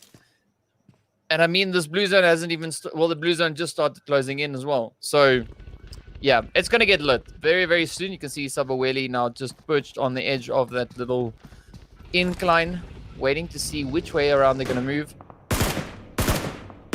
You got Godzilla not too far away. That's the way that I prefer that. Silent, of course, now getting hit in the process. Ooh, I think the ideal thing would have been earlier, would have been to say, it's silent but deadly. I think that would I would have probably broken myself right there. But yeah, we're seeing quite a few teams actually now starting to roll out of this region But the team there from the African Renegades, of course, very close to LXG. We see a few hits now coming in as well. Savaweli now trying to move up. He's right on their heels, being Godzilla. So I'm loving what we've got in this match. A lot of potential, some crazy action. The African Renegades now just taking those shots right over towards one of the players there from LXG. And the remainder of the squad actually now moving up in towards the Quarry region. Yeah, this is interesting. Like you say, quite a number of teams up there towards that side of the map. Quarry looking like a pretty hot spot at the moment. A couple of teams spread out across the top of the zone as well. And then Rescue sitting quite comfortably all alone down there on the military island, sitting up there in the base. They're not going to get challenged anytime soon. So as long as the zone stays in their favor, they're just going to be sitting quite happily. So we'll see how long that lasts for them. And now we're seeing some rotations coming through from quite a number of teams. And only like 3 teams are outside the zone right now. All of the teams are inside at this stage. And I mean, if that continues to be a trend, these rotations are going to come in nice and quick and clean, then I mean, these matches are sure to continue to be very interesting. Yeah, no, it's definitely, great to see how these teams are approaching this match. And, we're seeing constant engagements all across the zone. It's not necessarily all the teams taking engagements all the time, but we're definitely seeing teams testing the water in a whole bunch of different spots all over the map. They move up, they move into position, they find a team there, they take the engagement, they get the action going, and then they move out. That is something that I've been waiting quite a while to see the teams actually start implementing, is they move in, get the hits, move on to the next one. And it seems like all the teams actually, to a certain degree, are stepping it up to that hunter team that we've been talking about for so long. Yeah. Now, one thing that I was thinking of in the previous match is, what if all the teams adopt that hunter mentality, What are we going to get then? That's actually an interesting question. I really want to see what that would be like. I actually almost just want to get a whole bunch of teams together, put them in a lobby and be like, all right, your only objective here is to be as aggressive as possible. Just choose all of your fights and go in for it. Just go hunting, go looking for those teams. Don't let them sit, just go for it and see what that lobby would be like. That's a very interesting question. Maybe we should do an experiment at some stage, but well, with that to the side for the moment, and Dricula in the background there, we can have a look and see the zone is moving in. The zone about to get a whole lot smaller. Let's see where it goes, and it's actually going to include some of the military islands. So Rescue could stay there if they wanted to, but it might be a bit of a risky choice, especially considering the majority of the zone is up towards the mainland. We have 20 teams and 69 players left. Nice. And, well, hopefully, as they start to move into that zone, we'll see those fights starting to happen. Yeah, that was, if any of you were wondering what that was the sound of a happy Petri, because he's got a team in the Sosnovka military island base everywhere. And we're seeing some hits coming in the kill feed now. The players there from God Gaming actually popping off a quick few hits. And well, one thing that I'm loving is everyone is busy rotating. There's constant movement on the map. We're seeing teams pushing in further and further in towards that zone. We don't really have anyone on the perimeter of the zone. The players here from 300, of course, now being the victims there of God Gaming that we just saw in the kill feed. You can see those hits now still just coming in clutch, trying to dodge the bullets. Fortunately, this is not the Matrix, so I don't think he get that 100%. But hey, Mr. Lobby off in the distance there. Are you sure this is not the Matrix? Those are not the answers you're looking for. But anyway, we got LXG also now just rolling past the team there from Godzilla. We got the players from Fear pushing up. We got Uso and Sabaweli sitting in that near center part of the zone. We got Zamga up in Pachinki. We got Alpha Pack just towards their south. We got Jelly just inspecting the container here. I think it looks good. Everything seems to be intact. Blue Zone now also coming into play, adding a nice little mix to the whole thing here. So let's see whether or not the players here from God Gaming will be able to get any of those hits in on 300. 300, of course, now focusing their attention over to Mr. Lobby off in the distance. And, well, if they're not careful, that is exactly where they're going to go, to the lobby. Yeah, that is That is a pretty accurate description of what is certain to happen. I mean, ultimately, at the end of the day, we know that these teams are going to be heading back to the lobby at some stage. It's just a question of what order are they going to get sent back to the lobby in. Of course, your boy Hello is very, very keen to get on up there. Obviously, he really likes the lobby. He's quite a fan of that, so we'll see how long it takes him to get there. But in the meantime, we're seeing a lot of teams congregating now in towards sort of the center of the zone here. Pablo, of course, moving on up to try and challenge it. But this is a difficult spot to be in the blue zone, doing a lot of damage, and he's got to keep himself out of this. If he doesn't have any meds, it might actually be a little bit too late unless he can zoom up as quick as possible, because the blue zone is moving up, and the longer you wait, the more damage it does. Yeah, no, I mean, Pablo there was being a little bit cocky, running up, shooting that shotty all at the same time, one single movement.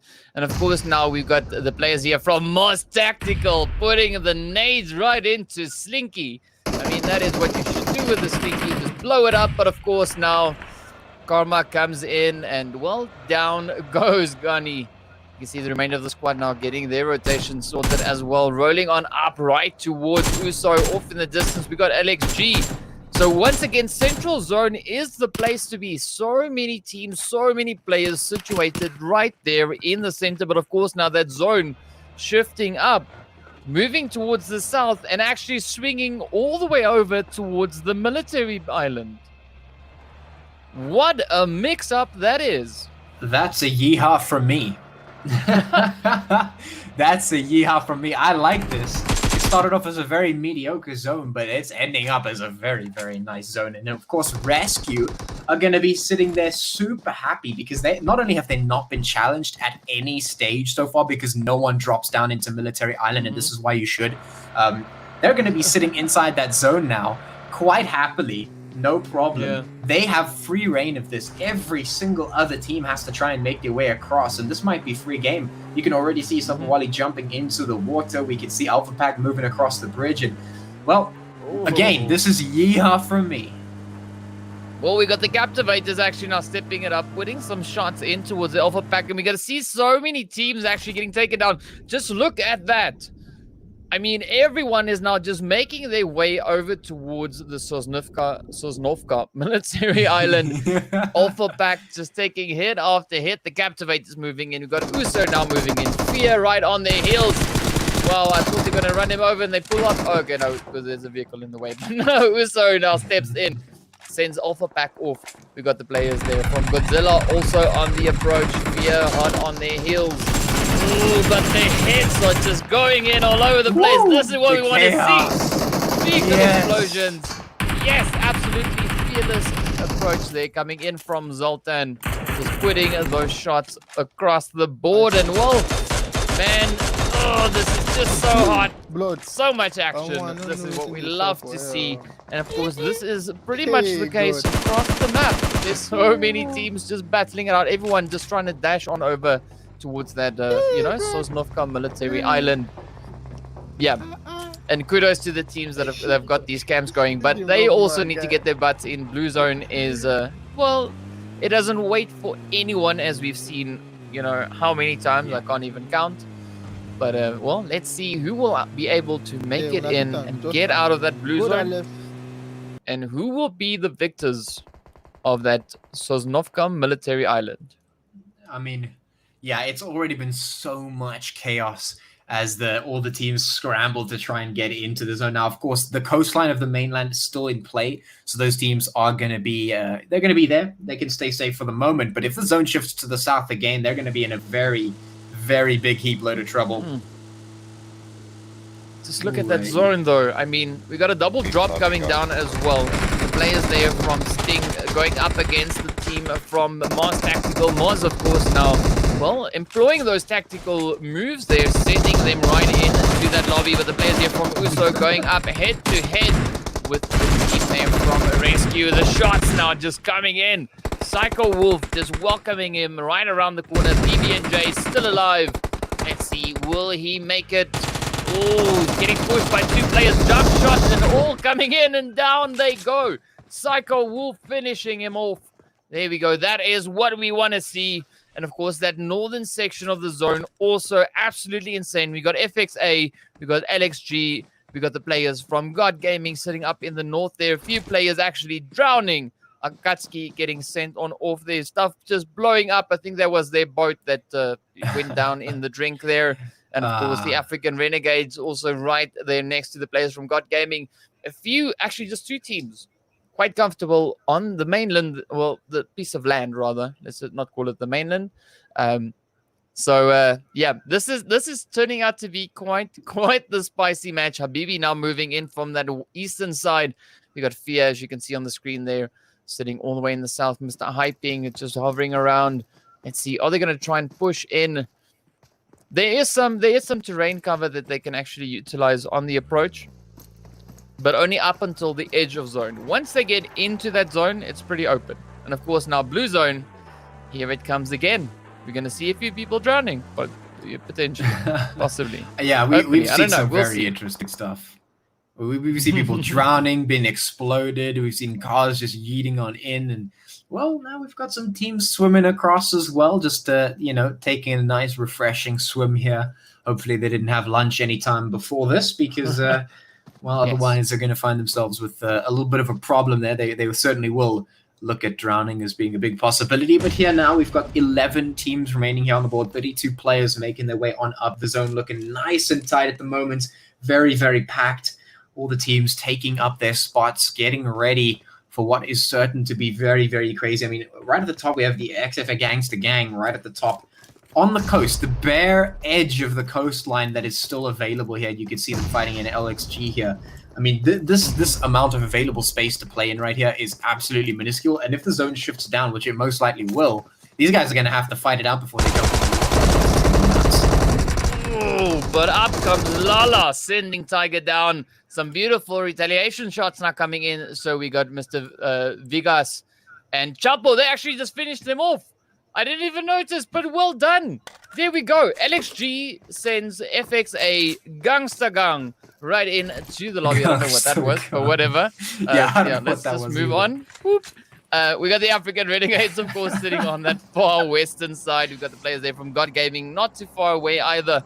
And down in the southern side, we see the players there from the SAR Rebels going nearly head-to-head with the team from Rescue. So there's a nice little spot for some action once again to be breaking out. And let's see if we'll see any of that coming in the kill feed. Ooh, there's that boat that flew up. Well, never mind. Don't worry about the kill feed. Here we go straight into the action. Yes, the shot's coming in right there. The twin not stepping it up. Oh, Maximus coming in with a beautiful play. Yeah. That was the name's fitting for that performance. Well done. I mean, we got Torpa with a bolt action again. We've seen Torpa with bolt actions. Some crazy stuff coming from there. We got Team Sambaweli. Yo, this is like one of my top 2 favorite matches. The previous one being another one of them. Oh man, I love it. Look at this. The players here from Mabibi just ripping it through right over towards the Moss tactical team. And of course, Sabaweli now holding up in the compound. They can't stay there for too long. They've got a few seconds left until the zone forces them forward. We still have 9 teams, 25 players remaining. And not a lot of space. Probably about, let's guess, I don't know, like almost 400 meters, just under 400 meters. Was that the DK robot calculation sound? Yeah, there's so many players, so little space. That was me processing, and of course, Mr. Hyping getting sorted out right there. I'm quite curious to see whether or not Torpa will be able to land yet another hit with his M24. Yeah, well, right now we've got 9 teams, so we've already surpassed top 10. Torpa, of course, the man of the hour. We'll see if he can put the shots in. Those long-range hits. Oh, there it is, coming in. Ninja is going to be the first to go down. And you were right. Torpa really swinging it with those sniper rifles today. And we'll see if he can continue it as the shots not coming through from a number of different spots in the northern part of the zone, looking like it's quite crowded. And Torpa coming up here. Those long-range shots trying to swing on off to Wizard. Wizard OP, not going to be OP for much longer. He's going to get taken up by Ben. And now we're going to see those fights start to happen. Yeah, that's been a long time coming. So let's see whether or not we'll find more hits. Topa, as we've seen now, yeah, is the M24 guy. We got Hamza out in the water, just floating around, trying to avoid that. Down it goes the high ping. So ping is no more an issue. The African Renegades, of course, just off in the distance there, right there with one of the players from the LXG Esports team. I think it was. No, it's not LXG. Like, I'm just trying to figure out the color there. Who do we have? It's African Renegades with who? Who's there? There's someone there. I can't see who it is. Is that Oh, it is LXG. I was right. It's Lala. There we go. Fear now also getting taken down. Well, so the team there, I think that was God Gaming that got the hits, and you can see Rescue now rotating up. Up comes Torpa once again. I almost said Zorpa, whatever. It's still flying all over the place. We actually have the players now just camping it out in the water by the drop. Yeah. Just having a splash. Yeah, that's an interesting one. Yeah, they're like, that's really weird. There's zero cover there, and you can't put any hits in, and they're so low on HP. Like, if they show themselves, they're basically done, which is going to be odd. But, oh, look at this. Habibi is still alive. These guys are still out here putting those shots in. These guys, what a performance from them. I've been really impressed with these guys over these last few games. This has been very interesting to see, and these guys are still up. They have all of their players on the board. And, they're looking to rotate on in and start to put the hits in as Pablo and Jelly sitting here behind a rock, hoping that it's going to be enough. But up they come. Here's Habibi. Oh, and they get it! Yes! What? That is so good. Yeah. No! I mean, Torpo was already OP with that M24. Now he turns OP coming in with a vehicle. I mean, really? Yeah, now Ninja steps it up as well, popping in a few more hits. We've got Zamga now also still looking fantastic. Full squad moving in. The players here from Habibi actually taking quite a bit of damage. Not losing a player just yet. But I mean, this is going to be a pretty tough finish. We got 12 players, 5 teams, and there we go. Habibi now getting bombarded. Those nades now flying over towards them. That is what we want to see. And of course, Mr. Hamza, they're just still chilling in the water, not being able to heal up or do anything. Lala also just having a bit of a splash there. So let's see, will Maximus be able to find this angle on the players here from Habibi? 1v3 on this side. Not for the match, just here.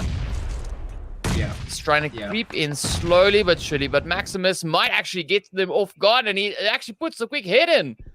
So this might be a beautiful play for the rest team. Because as you can see, the rest of the lobby is spread out. We've got the players there from Zamga sitting over towards that southeasterly side. That drop coming down, providing a little bit more cover. Down goes Torpa. Oh, absolutely on fire. Habibi down to, well, 2 players now. It is Timer and, well, Godless there. They might still be able to do quite a bit of damage though. We have 2 teams just off to the side. Ninja trying to put some hits in. Should be able to close out a couple of them. Doesn't actually spot one of the swimming players out. Lala still alive for the moment. Peekaboo, though, going to say hello to Mojo. Ninja put some shots in. And, well, yeah, Habibi still has a decent chance here. The smoke grenades are now coming out. We've got 4 teams remaining. And of those 4 teams, of course, Lala and Psycho Wolf making up the 2 stragglers. Lala, the last for LXG, Psycho Wolf for Rez. And then, well, actually Team 22 is the strongest out of all. They still have all of their players. Yeah, so Zamga's still sitting on pretty good numbers, but the hits are now starting to fly in. They are not done yet, just yet. Habibi now putting the shots over towards Rez. Down goes Psycho Wolf. Wow, 2 teams remaining. It is now Zamga and Habibi. Well, sorry, we still got Lala. Let's see if Lala makes it out of the water. No, there we go. So the shot's coming in now. Dart finishing off Lala. So it is now Habibi up against the players from Zamga. Battling it out. This is, I almost wanted to say like Normandy, but no. Not exactly the same. Let's not go there. Quite different, but the hits are coming in. I don't know why that popped into my head, but it did. But whatever, here we are. The shots flying all over the place. So the team from Habibi sitting still with 2 players. One of the hits coming into Mr. Dart as he tried to push up towards Godless there. So we got Ninja, Peeky Boo, and That's Bones. a fancy car. I like the look of that car. It's nice and fancy. But here come the shots, of course, as per usual. Zamga looking to put the final hits in towards a BB. Godless gonna get hit. Team actually finds BB, and now Bones needs to find this kill as well. Is Team going to be able to make it happen? Taking so much damage around this crate. Is it going to be enough? It should be. Wow. All right, so there we go. Zamgar finishing it off, coming in with 9 kills and that chicken dinner. The players there, of course, from Abibi, finishing their play off on 15 kills. Alex G with 5 in 3rd place. You got the Res team sitting there in 4th place with 8 kills. Moz finishing their play on 7. We've got the team there from that was Gone Gaming finishing with 4 kills. The African Renegades on 4 as well. Fear in 8th place. Sabaweli in 9th place. We got the Rebels finishing with 1 kill in 10th place. Then, of course, we got the players there from FXA Gangsta Gang finishing. I don't know. I keep on doing that, but whatever. With 2 kills in 11th place. We got the players over in 12th place. That, of course, being the team from Godzilla. We got Akatsuki finishing in 13th place. We got the team from Team Rage in 14th. We got Incense in 15th place. We got Uso in 16th. We got the Captivators in 17th place. Then, of course, we got Sting Gaming finishing up in 18th place. The 300 Spartans finishing up in 19th. Alpha Pack in 20th. And then, of course, Mr. Frenzy, well, just causing a frenzy in 21st. But there we go. There we have it. What a performance that was, though. I mean, the team there from Zamga really playing a beautiful one. They're coming in with amazing numbers into that final zone, just finding those hits. But, I mean, Abibi now, it's their 2nd match in 2nd place. And not to mention those kills. Every single time those kills are looking so good for that team. I mean, they're coming away with like 15 in this match. They did the same thing in the first. They did the same thing here. I mean, these guys are on fire right now, despite not getting the chicken. I mean, they may as well because they're putting in so many kills that it just doesn't really matter. The point difference is minuscule at that stage. Yeah. Now, that was an absolute insane performance once again from all the teams across the board. It's not often that I say that, it's not often that I say that or that I can actually, say that with as much confidence as I can say it now. But that was absolutely fantastic. I really enjoyed it. That was definitely, one of my top 2 favorite matches. The one before, of course, being that. So let's hope the next one being one of my top 3 favorite matches. We'll find out, So I think we'll be getting into that match, of course, momentarily. So before we do that, let's head on over into a quick break and we'll be right back with you guys with that 3rd and final match of the day.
Welcome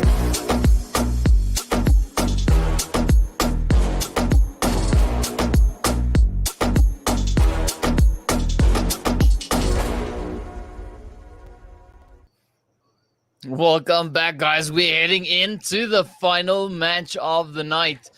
Man, it has been super, super spicy. All the matches we've witnessed so far, an absolute pleasure just to watch these matches. And of course, I'm hoping that continues on through this last match. We've seen some crazy plays coming in from the team, some crazy zones coming in, not necessarily from the game side, but definitely on the front of the teams there. They just mixing it up and making it so challenging. And well, yeah, I'm kind of really amped about this next match. I'm hoping it's going to be some more of that action heading all the way through.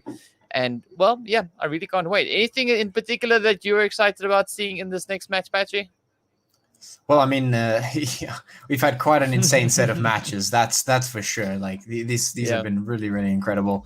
It's quite nice to watch. Definitely very, very fun. And I guess if I'm looking out for anything, I'm interested to see how Habibi perform.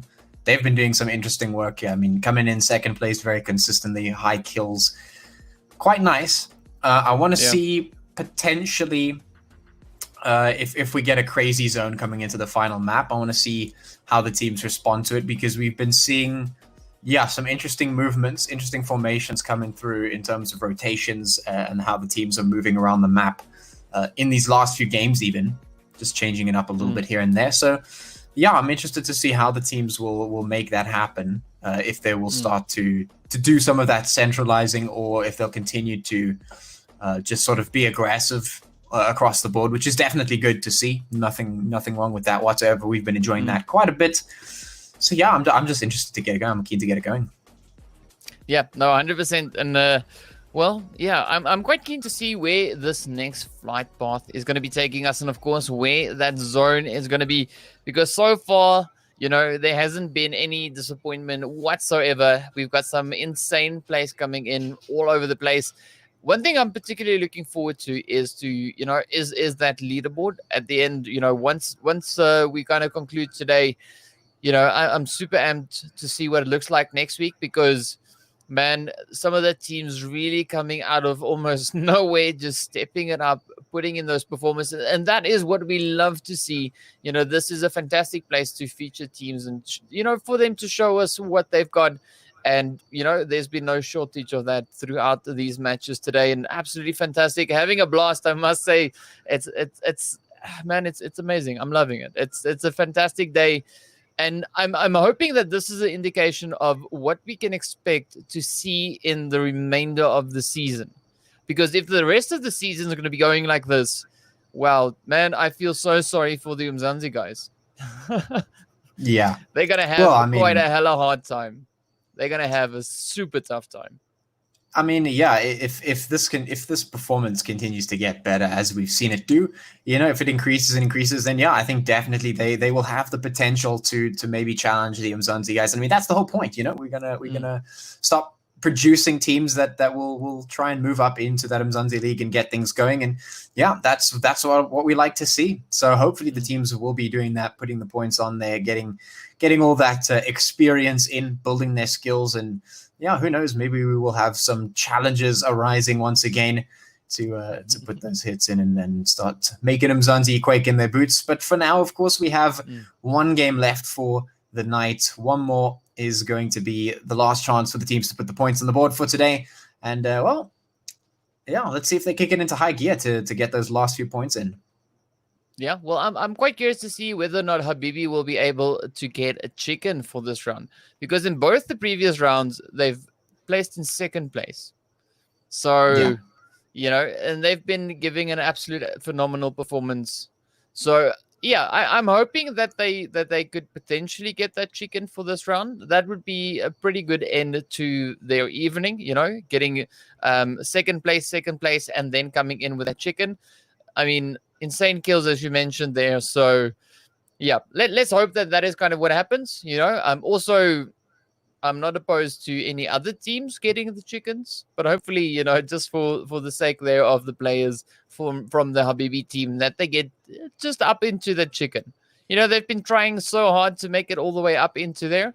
2 second places in a row.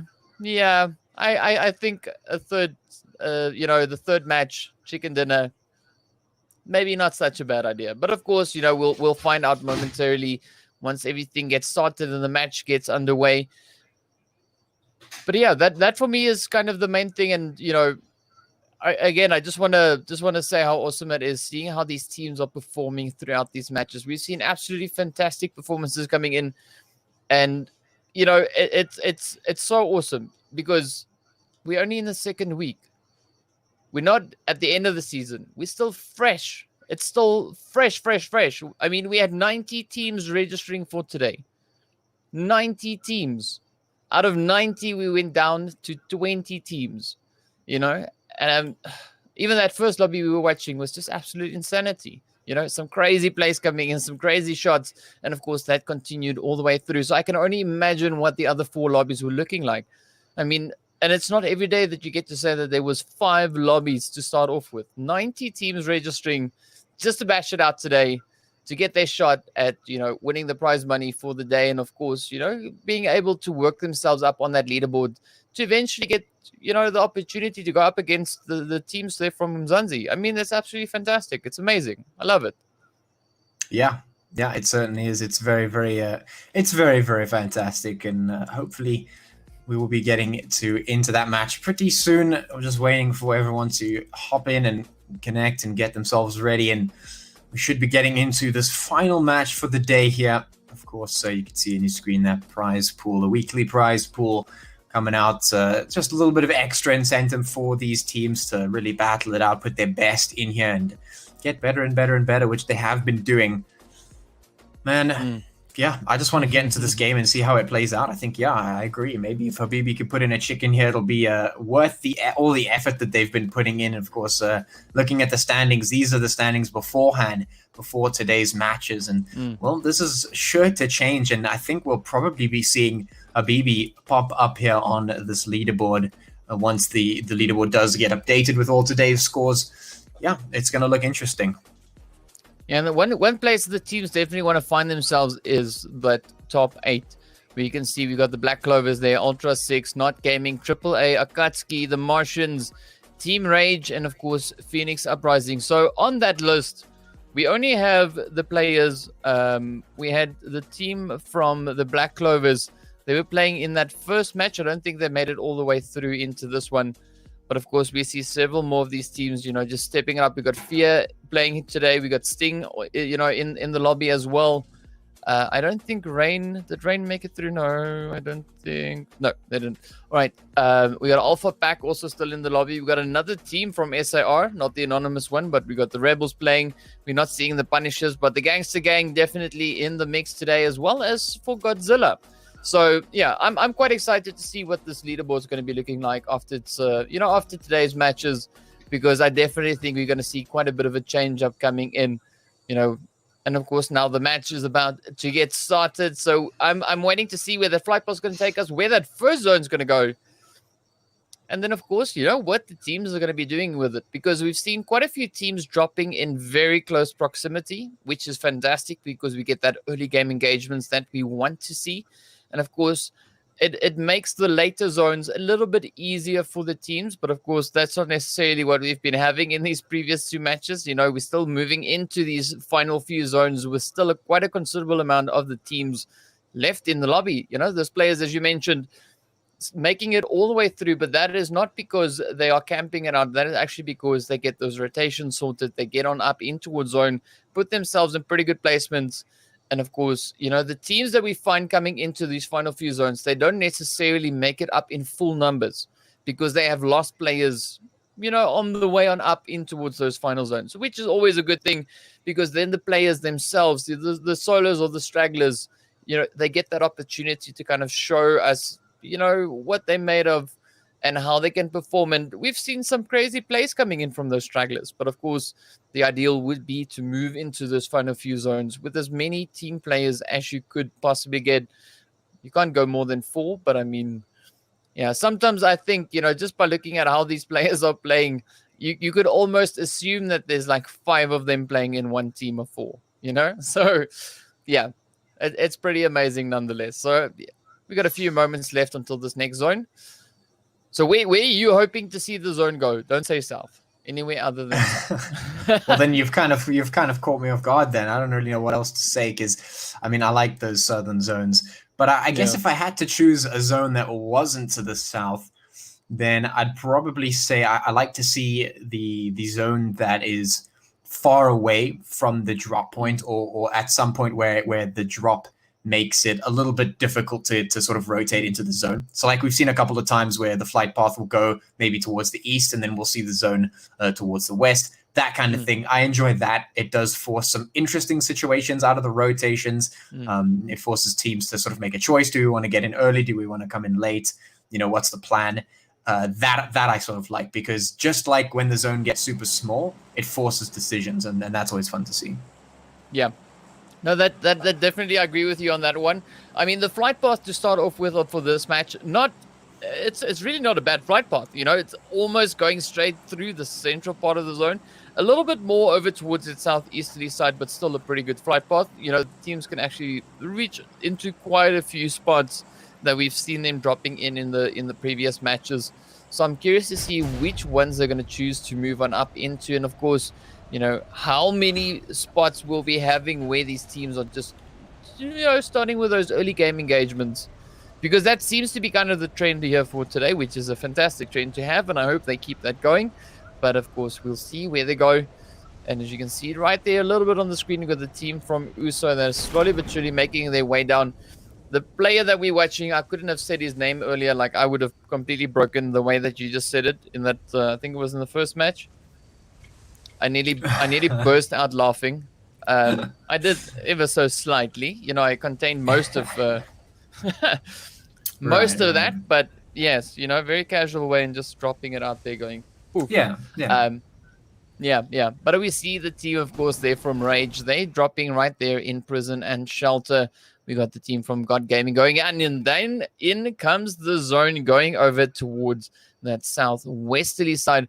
So a little bit of a mix-up, not particularly far away from the flight path, but it is some distance away from some of the teams, though.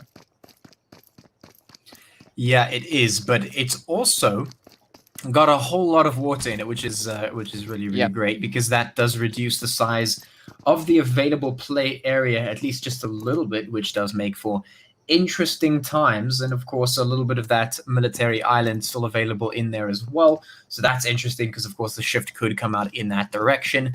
So that leaves a little bit of that up in the air. And of course, now we're already seeing a couple of shots coming through. Moz taking a lot of damage. Wizard going to be the first to hit the floor. Well, not sure where that is. From 300. Sorry? Not too sure where that's happening, so. Yeah, well, I can say with 100% certainty it's somewhere on the map. Yeah, I can promise you that part. But of course, we see, well, FXA currently, we've got them in Pochinki.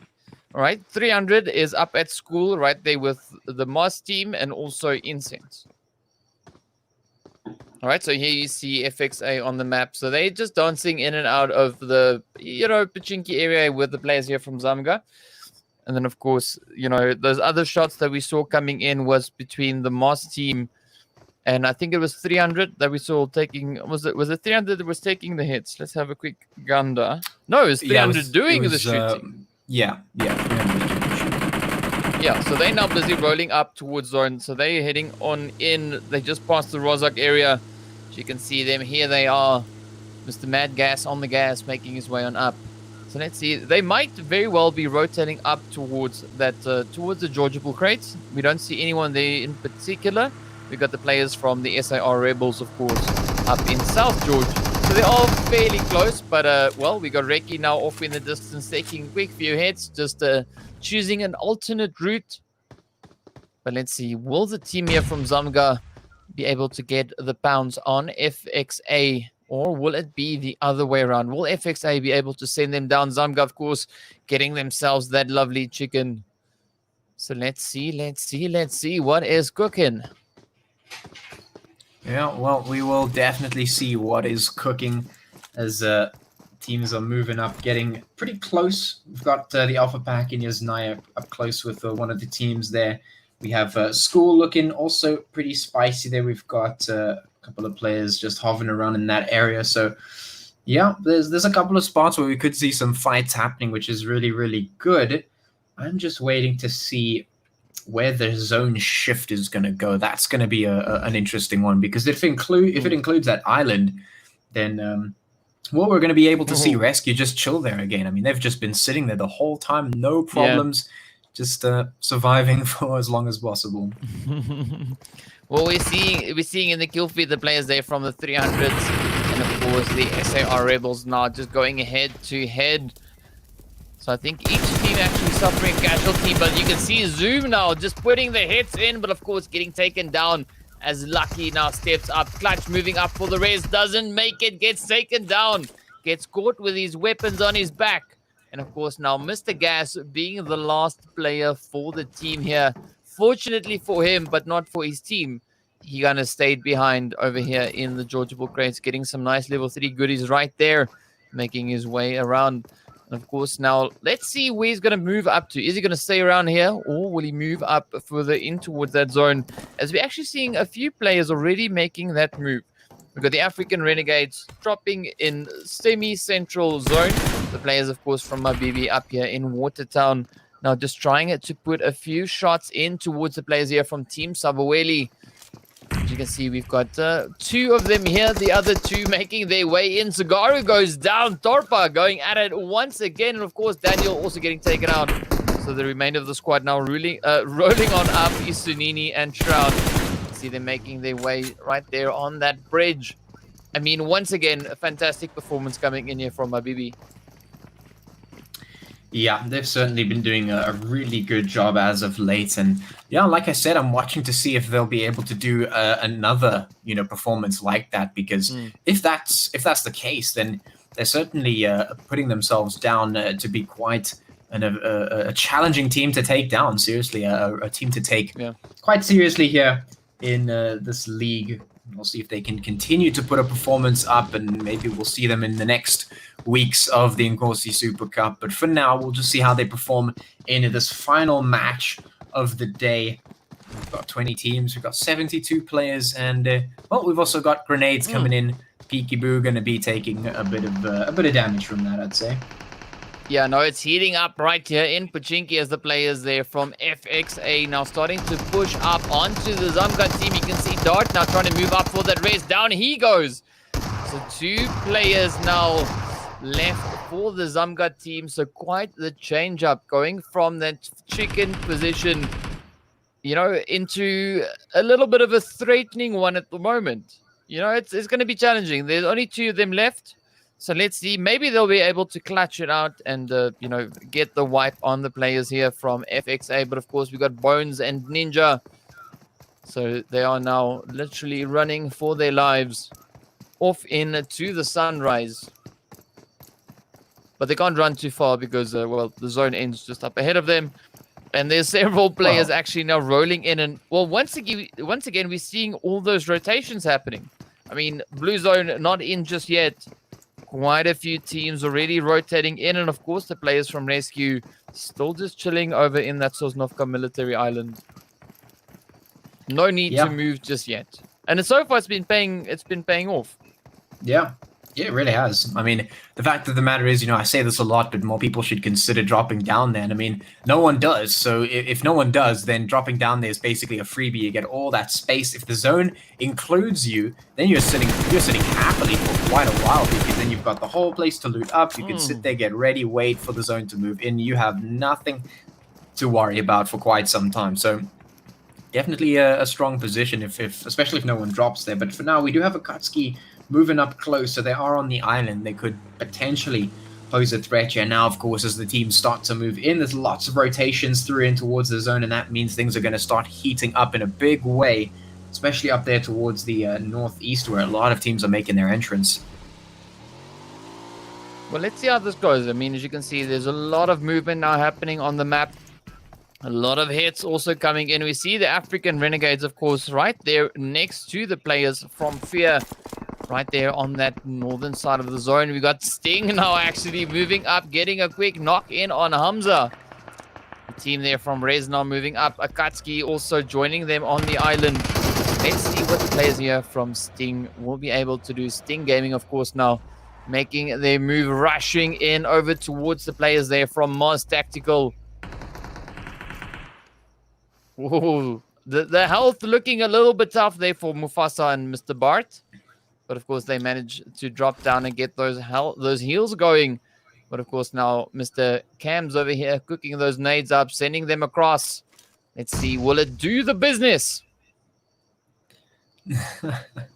Oh, no. Okay, so that one, was that a smoke or was that a grenade? I'm pretty sure it was a grenade. I don't think I must have landed on the wrong side of the wall. But yeah, it is what it is. It happens sometimes, and Moz is still under a little bit of pressure. You can see them sitting up in that house there, and up come a couple more players to potentially make a bit of a pincer attack going in. Yeah. Well, let's see how this goes. I mean, the players here from Sting in a pretty good position. They got nice Overwatch now, trying to put the hits in over towards Moz. Several hits, in fact, coming in because we got a beautiful split, you know, with the Sting team here. So we got Mufasa and Bart over towards the one side, and then Cam's and Inferno moving in on the edge. So let's see, are they going to try and maybe push on a little bit further in towards that zone? We've got the players from Zamga also just on the edge of zone, so they might very well be welcoming them in as they try and move up. We're moving up with 19 teams and 67 players. This is going to be a very, very spicy zone. Yeah, it's definitely looking to be. It could go down towards that bridge, and bridge zones are always tons and tons of fun. We'll see if it goes there, of course. For the moment, there's still a little bit of space to work with, so the teams are not in much danger at the moment. We've still got 19 teams and 67 players remaining. A number of them still up towards the northeastern position. They're just sort of slotting in there, getting themselves up into that zone and setting up. But I want to see those fights coming out right now. I want to see some hits coming through. I want to see some teams getting aggressive here because, well, that's what I've been waiting for. Well, we might get that right now as the players here from LXG are going up against the team there from Habibi, just popping those hits off. We got some knocks coming in, but of course now Mr. Chapo and Nick there being the last two hopefuls for the team, unless of course they can get those raises in, but up comes, oh, Chapo goes down. I was about to say up comes Chapo, but that was a quick finish coming in there from Godless. So now the LXG team might very well be down to their last player. So let's see if they'll be able to make it. Torpa now moving up. Oh, but down they go. Finds the hit in on Nick. Yeah, they are out here. They are putting in the work right now, Habibi. Well, we know how they get so many kills. They really go for them here, and they manage to get them almost every single time. And even though they took quite a bit of damage, they still managed to get it done. And, well, they're slowly bumping those numbers up bit by bit, making their way once again towards the top. And already they've got quite a considerable number of kills. They're sitting on, like, 8 kills right now. So that's pretty impressive. Considering, I mean, that's a kind of score that you might expect the team to finish a game off with. Nonetheless, just being still 18 teams remaining in this zone. So, yeah, that's definitely an interesting performance coming out there, and they're looking to continue their success that they've been having today. We'll see if they can. We'll see if they can put up the fight. For the meantime, though, we'll just see as the zone moves up, and it has gone down towards sort of western portion. The team's going to have to rotate up once again. Yeah, we see the team there also now from Rescue, very close to Akatsuki, or all the way down in that southern side, right there in Ferry Pier. We've got Alpha Pack not too far away, just sitting up towards the north. The team here from Fear now making their way out of Gatka, rolling on in Alpha Pack, as you can see, trying to improve their position. They got themselves in a little bit of a ditch there, which is not necessarily a bad position to be in. Fortunately, there's no one really in the surrounding area to take advantage of their position. But of course, now you can see everyone else making their way on in. We've got the Rebels up in that northern side right there with the players from Fear. We've got the team there. Ooh, FXA now getting hit as well. So there's a lot of action once again on this map, and as we got the team there from Sabaweli as well as Godzilla just battling it out a little bit over towards the western side of Ferry Pier. In the meantime, Akatsuki and the players here from Rez are going to be going head to head. Maximus getting taken down. And of course, they are now left with 3. That being Mojo, Cycle, Wolf, and Shame. But some crazy grenades coming in there from Frenzy, though. Yeah, he's certainly not letting Rez get away with anything just yet. He's going to put the pressure on. The grenades flying back and forth. Shame trying to put them in as well. And the kill feed, you can see a number of hits just going absolutely nuts there.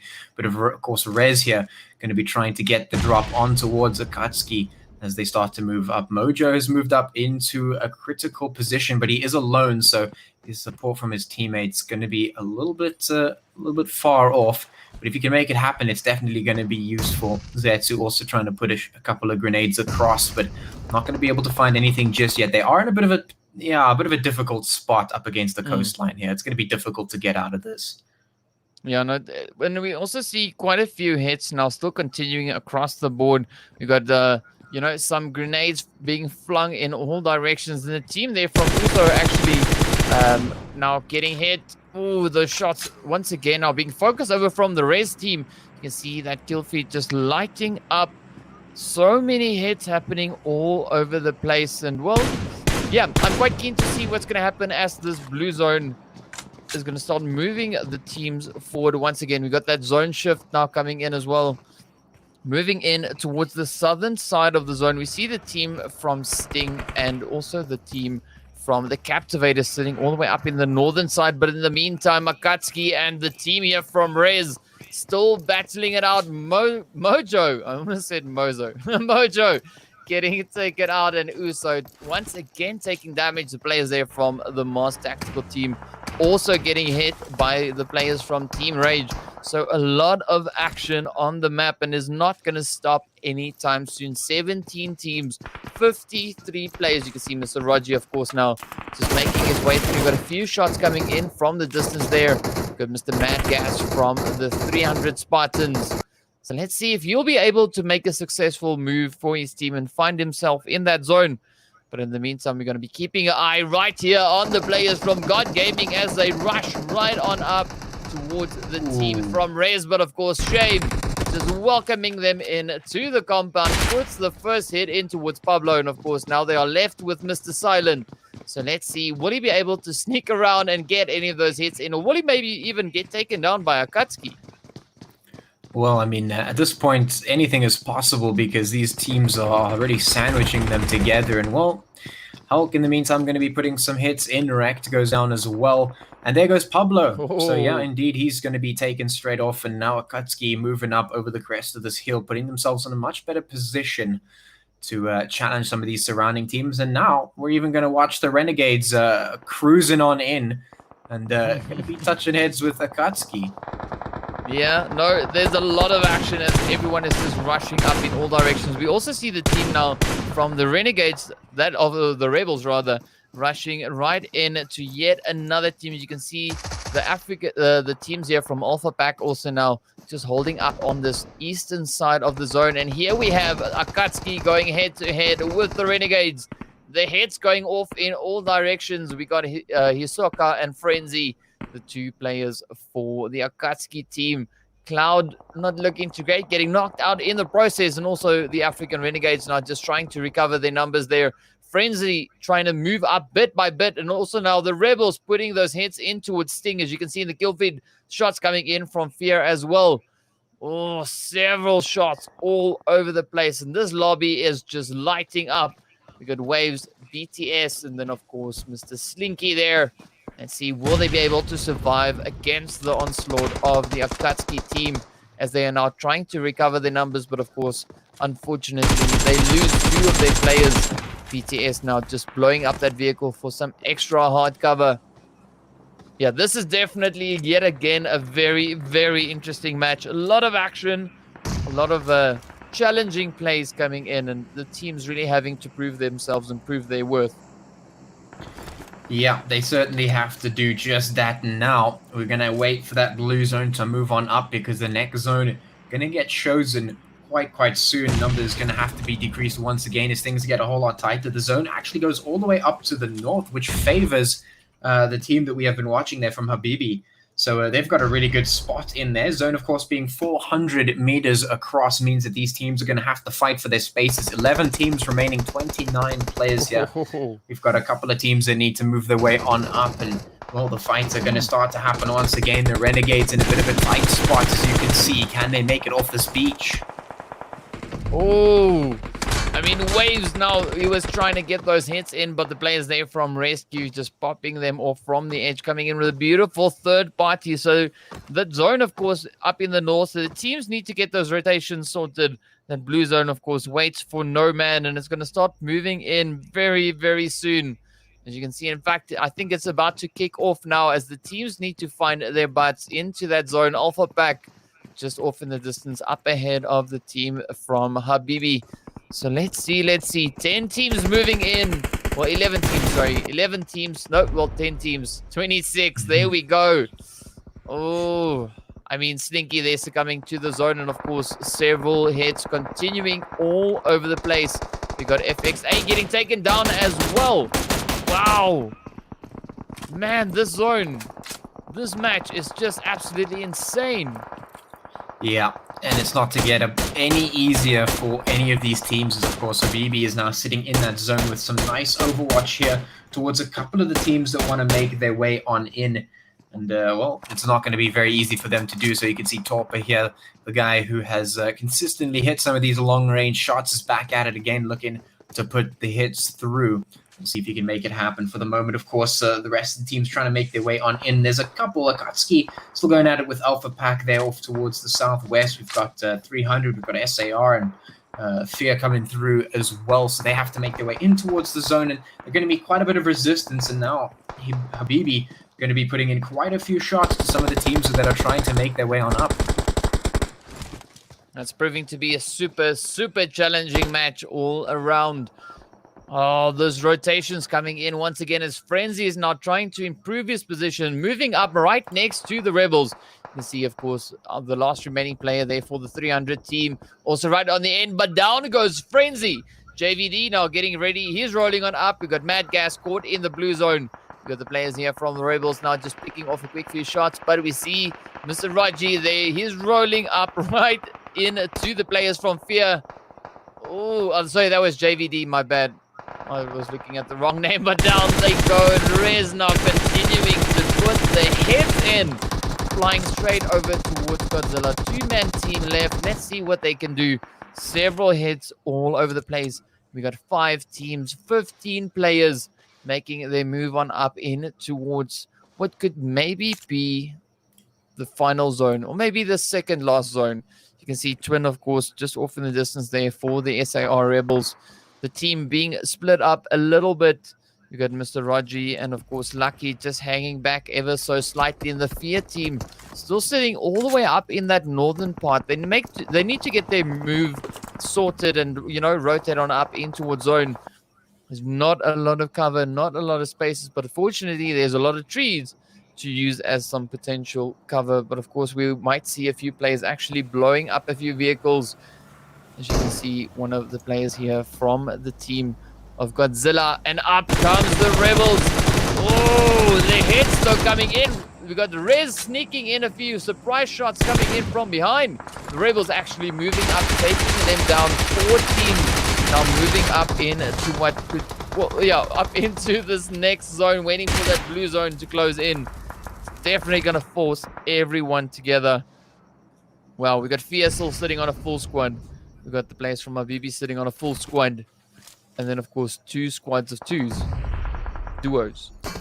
Yeah, that is definitely a tough situation here for these teams. But like you said, we've got Habibi and Fear looking pretty scary for some of these players here that now need to move on up into the zone. They've barely just pushed their way up. Of course, Rez just across the way from SAR and just putting the shots across towards one another. They are completely aware of the positioning, but they can't really push up. They can't commit to it just yet or risk getting taken out here. There's very little room to maneuver, so they're going to have to find some sort of opening picks over there. Here goes the shots. Now Lucky going to put them in towards Shame, and Psycho will very low on HP. He has to try and make it happen. He retaliates in towards Lucky, and in the meantime, Habibi going to be trying to put as many shots in as possible for the teams that are rolling up. Look at this. Godless jumping straight off the roof to try and put the hits across Hulk. Now just crawling around, and he's going to get thirsted. Here, well, they're taking quite a bit of damage. Yeah, no, this is an absolute crazy fight. Habibi sitting on 18 kills. Finds that hit, and down goes the team from Fear. So 3 teams moving on up. Well, it is proving to be super, super tough. You can see the Rebels off in the distance right there next to the team from Rescue. And of course now Habibi making the move on up into zone. Mr. Raji there popping a quick few hits into Psycho Wolf. Ooh, 1 player left. Down goes Psycho Wolf. So Rez now on their last hopeful. And of course the Habibi team now on the approach. Let's see whether or not the Rebels will be able to get it. Well, down goes Shame. So 2 teams now about to battle it out for this final zone. You can see Habibi now already starting to spread out across that area, making sure they can try and find all the angles on the Rebels. The hits still flying all over the place. 1 left. Mr. Raji is the last hope. Oh, puts a beautiful hit in, and down he goes. That's the end. Habibi coming in with the chicken. Wow, there it is. Look at that. 23 kills. Yeah, well, you were talking about it, DK. You said, oh, it would be great if they get a final chicken to close it out. And there they do it. They get the chicken, but look at those kills. That is absolutely insane. Yeah, I don't know. These guys have had some hell of a performance here today. I don't even know what's going on there. Whatever these guys had for breakfast is, I want some of that, because man, oh man, that's some serious stuff. They're coming out with so many kills. I mean, that's a huge number of points. These guys are really putting them in. Yeah, and of course, we got the Rebels coming in second place with also a very, very impressive performance there. 11 kills in second place. I mean, that is nothing to scoff at. Absolutely fantastic performance. Of course, we got the team there from Rescue finishing with those 5 kills in third place. We got Fear also with 5 kills in fourth place. We got Godzilla in fifth with 6 kills. We got Alpha Pack with 3 kills in 6th place. We got 300 with 1 in 7th. We got Akatsuki finishing with 4 kills in 8th place. Uso coming in with 3 kills in 9th. The players from FXA in 10th place with 3 kills. We got the African Renegades finishing their play in 11th. We got Zamga in 12th place. We got the Captivators in 13th place. We got the team from Team Rage finishing with 5 kills in 14th. We got Moss Tactical finishing in 15th place. The players there, of course, from Sting finishing in 16th. We got the team from God Gaming in 17th place. We got Sabaweli in 18th. We got LXG in 19th. And, of course, the players from Incense finishing up in 20th place. But what a match that was once again. 3 back-to-back insane games coming up. I mean, yeah, what a way, dude, to go into the second week. I was about to say what a way to kick it off. Then I realized this wasn't the start. We're already on the second week, but absolutely amazing performances across the board. All the teams stepping up, everyone delivering with their performances, and just giving an absolutely phenomenal series of matches here today. Well done. Yeah, you are absolutely right about that. That was definitely quite a good set of matches to see. Very encouraging for the future of the season. And yeah, I mean, Habibi, what a performance out of them. I'm interested to see if they can make that continue to happen and see how they perform going into the rest of the season, because we might just see them step it up and be one of those teams that could eventually go on to challenge for Umzansi. So that could be quite interesting. But yeah, that was just that was really, really good. I mean, the rate of growth here in the Inkosi Super Cup has just been absolutely amazing all across the board. It's been really, really good to see, and yeah, I'm super pleased with that. Yeah, well, I think on that note, we're going to end it off. So thank you so much for everyone for watching. I hope you guys enjoyed it as much as we did. And once again, well done. Well played to all the teams. Absolutely phenomenal performance there across the board. And we look forward to seeing you guys back again next week, Tuesday, as we continue with our third week of the Inkosi Super Cup. Also, don't forget to register. We want to see those crazy registrations. We had 90 for today. And well, yeah, let's see if we can beat that for next week.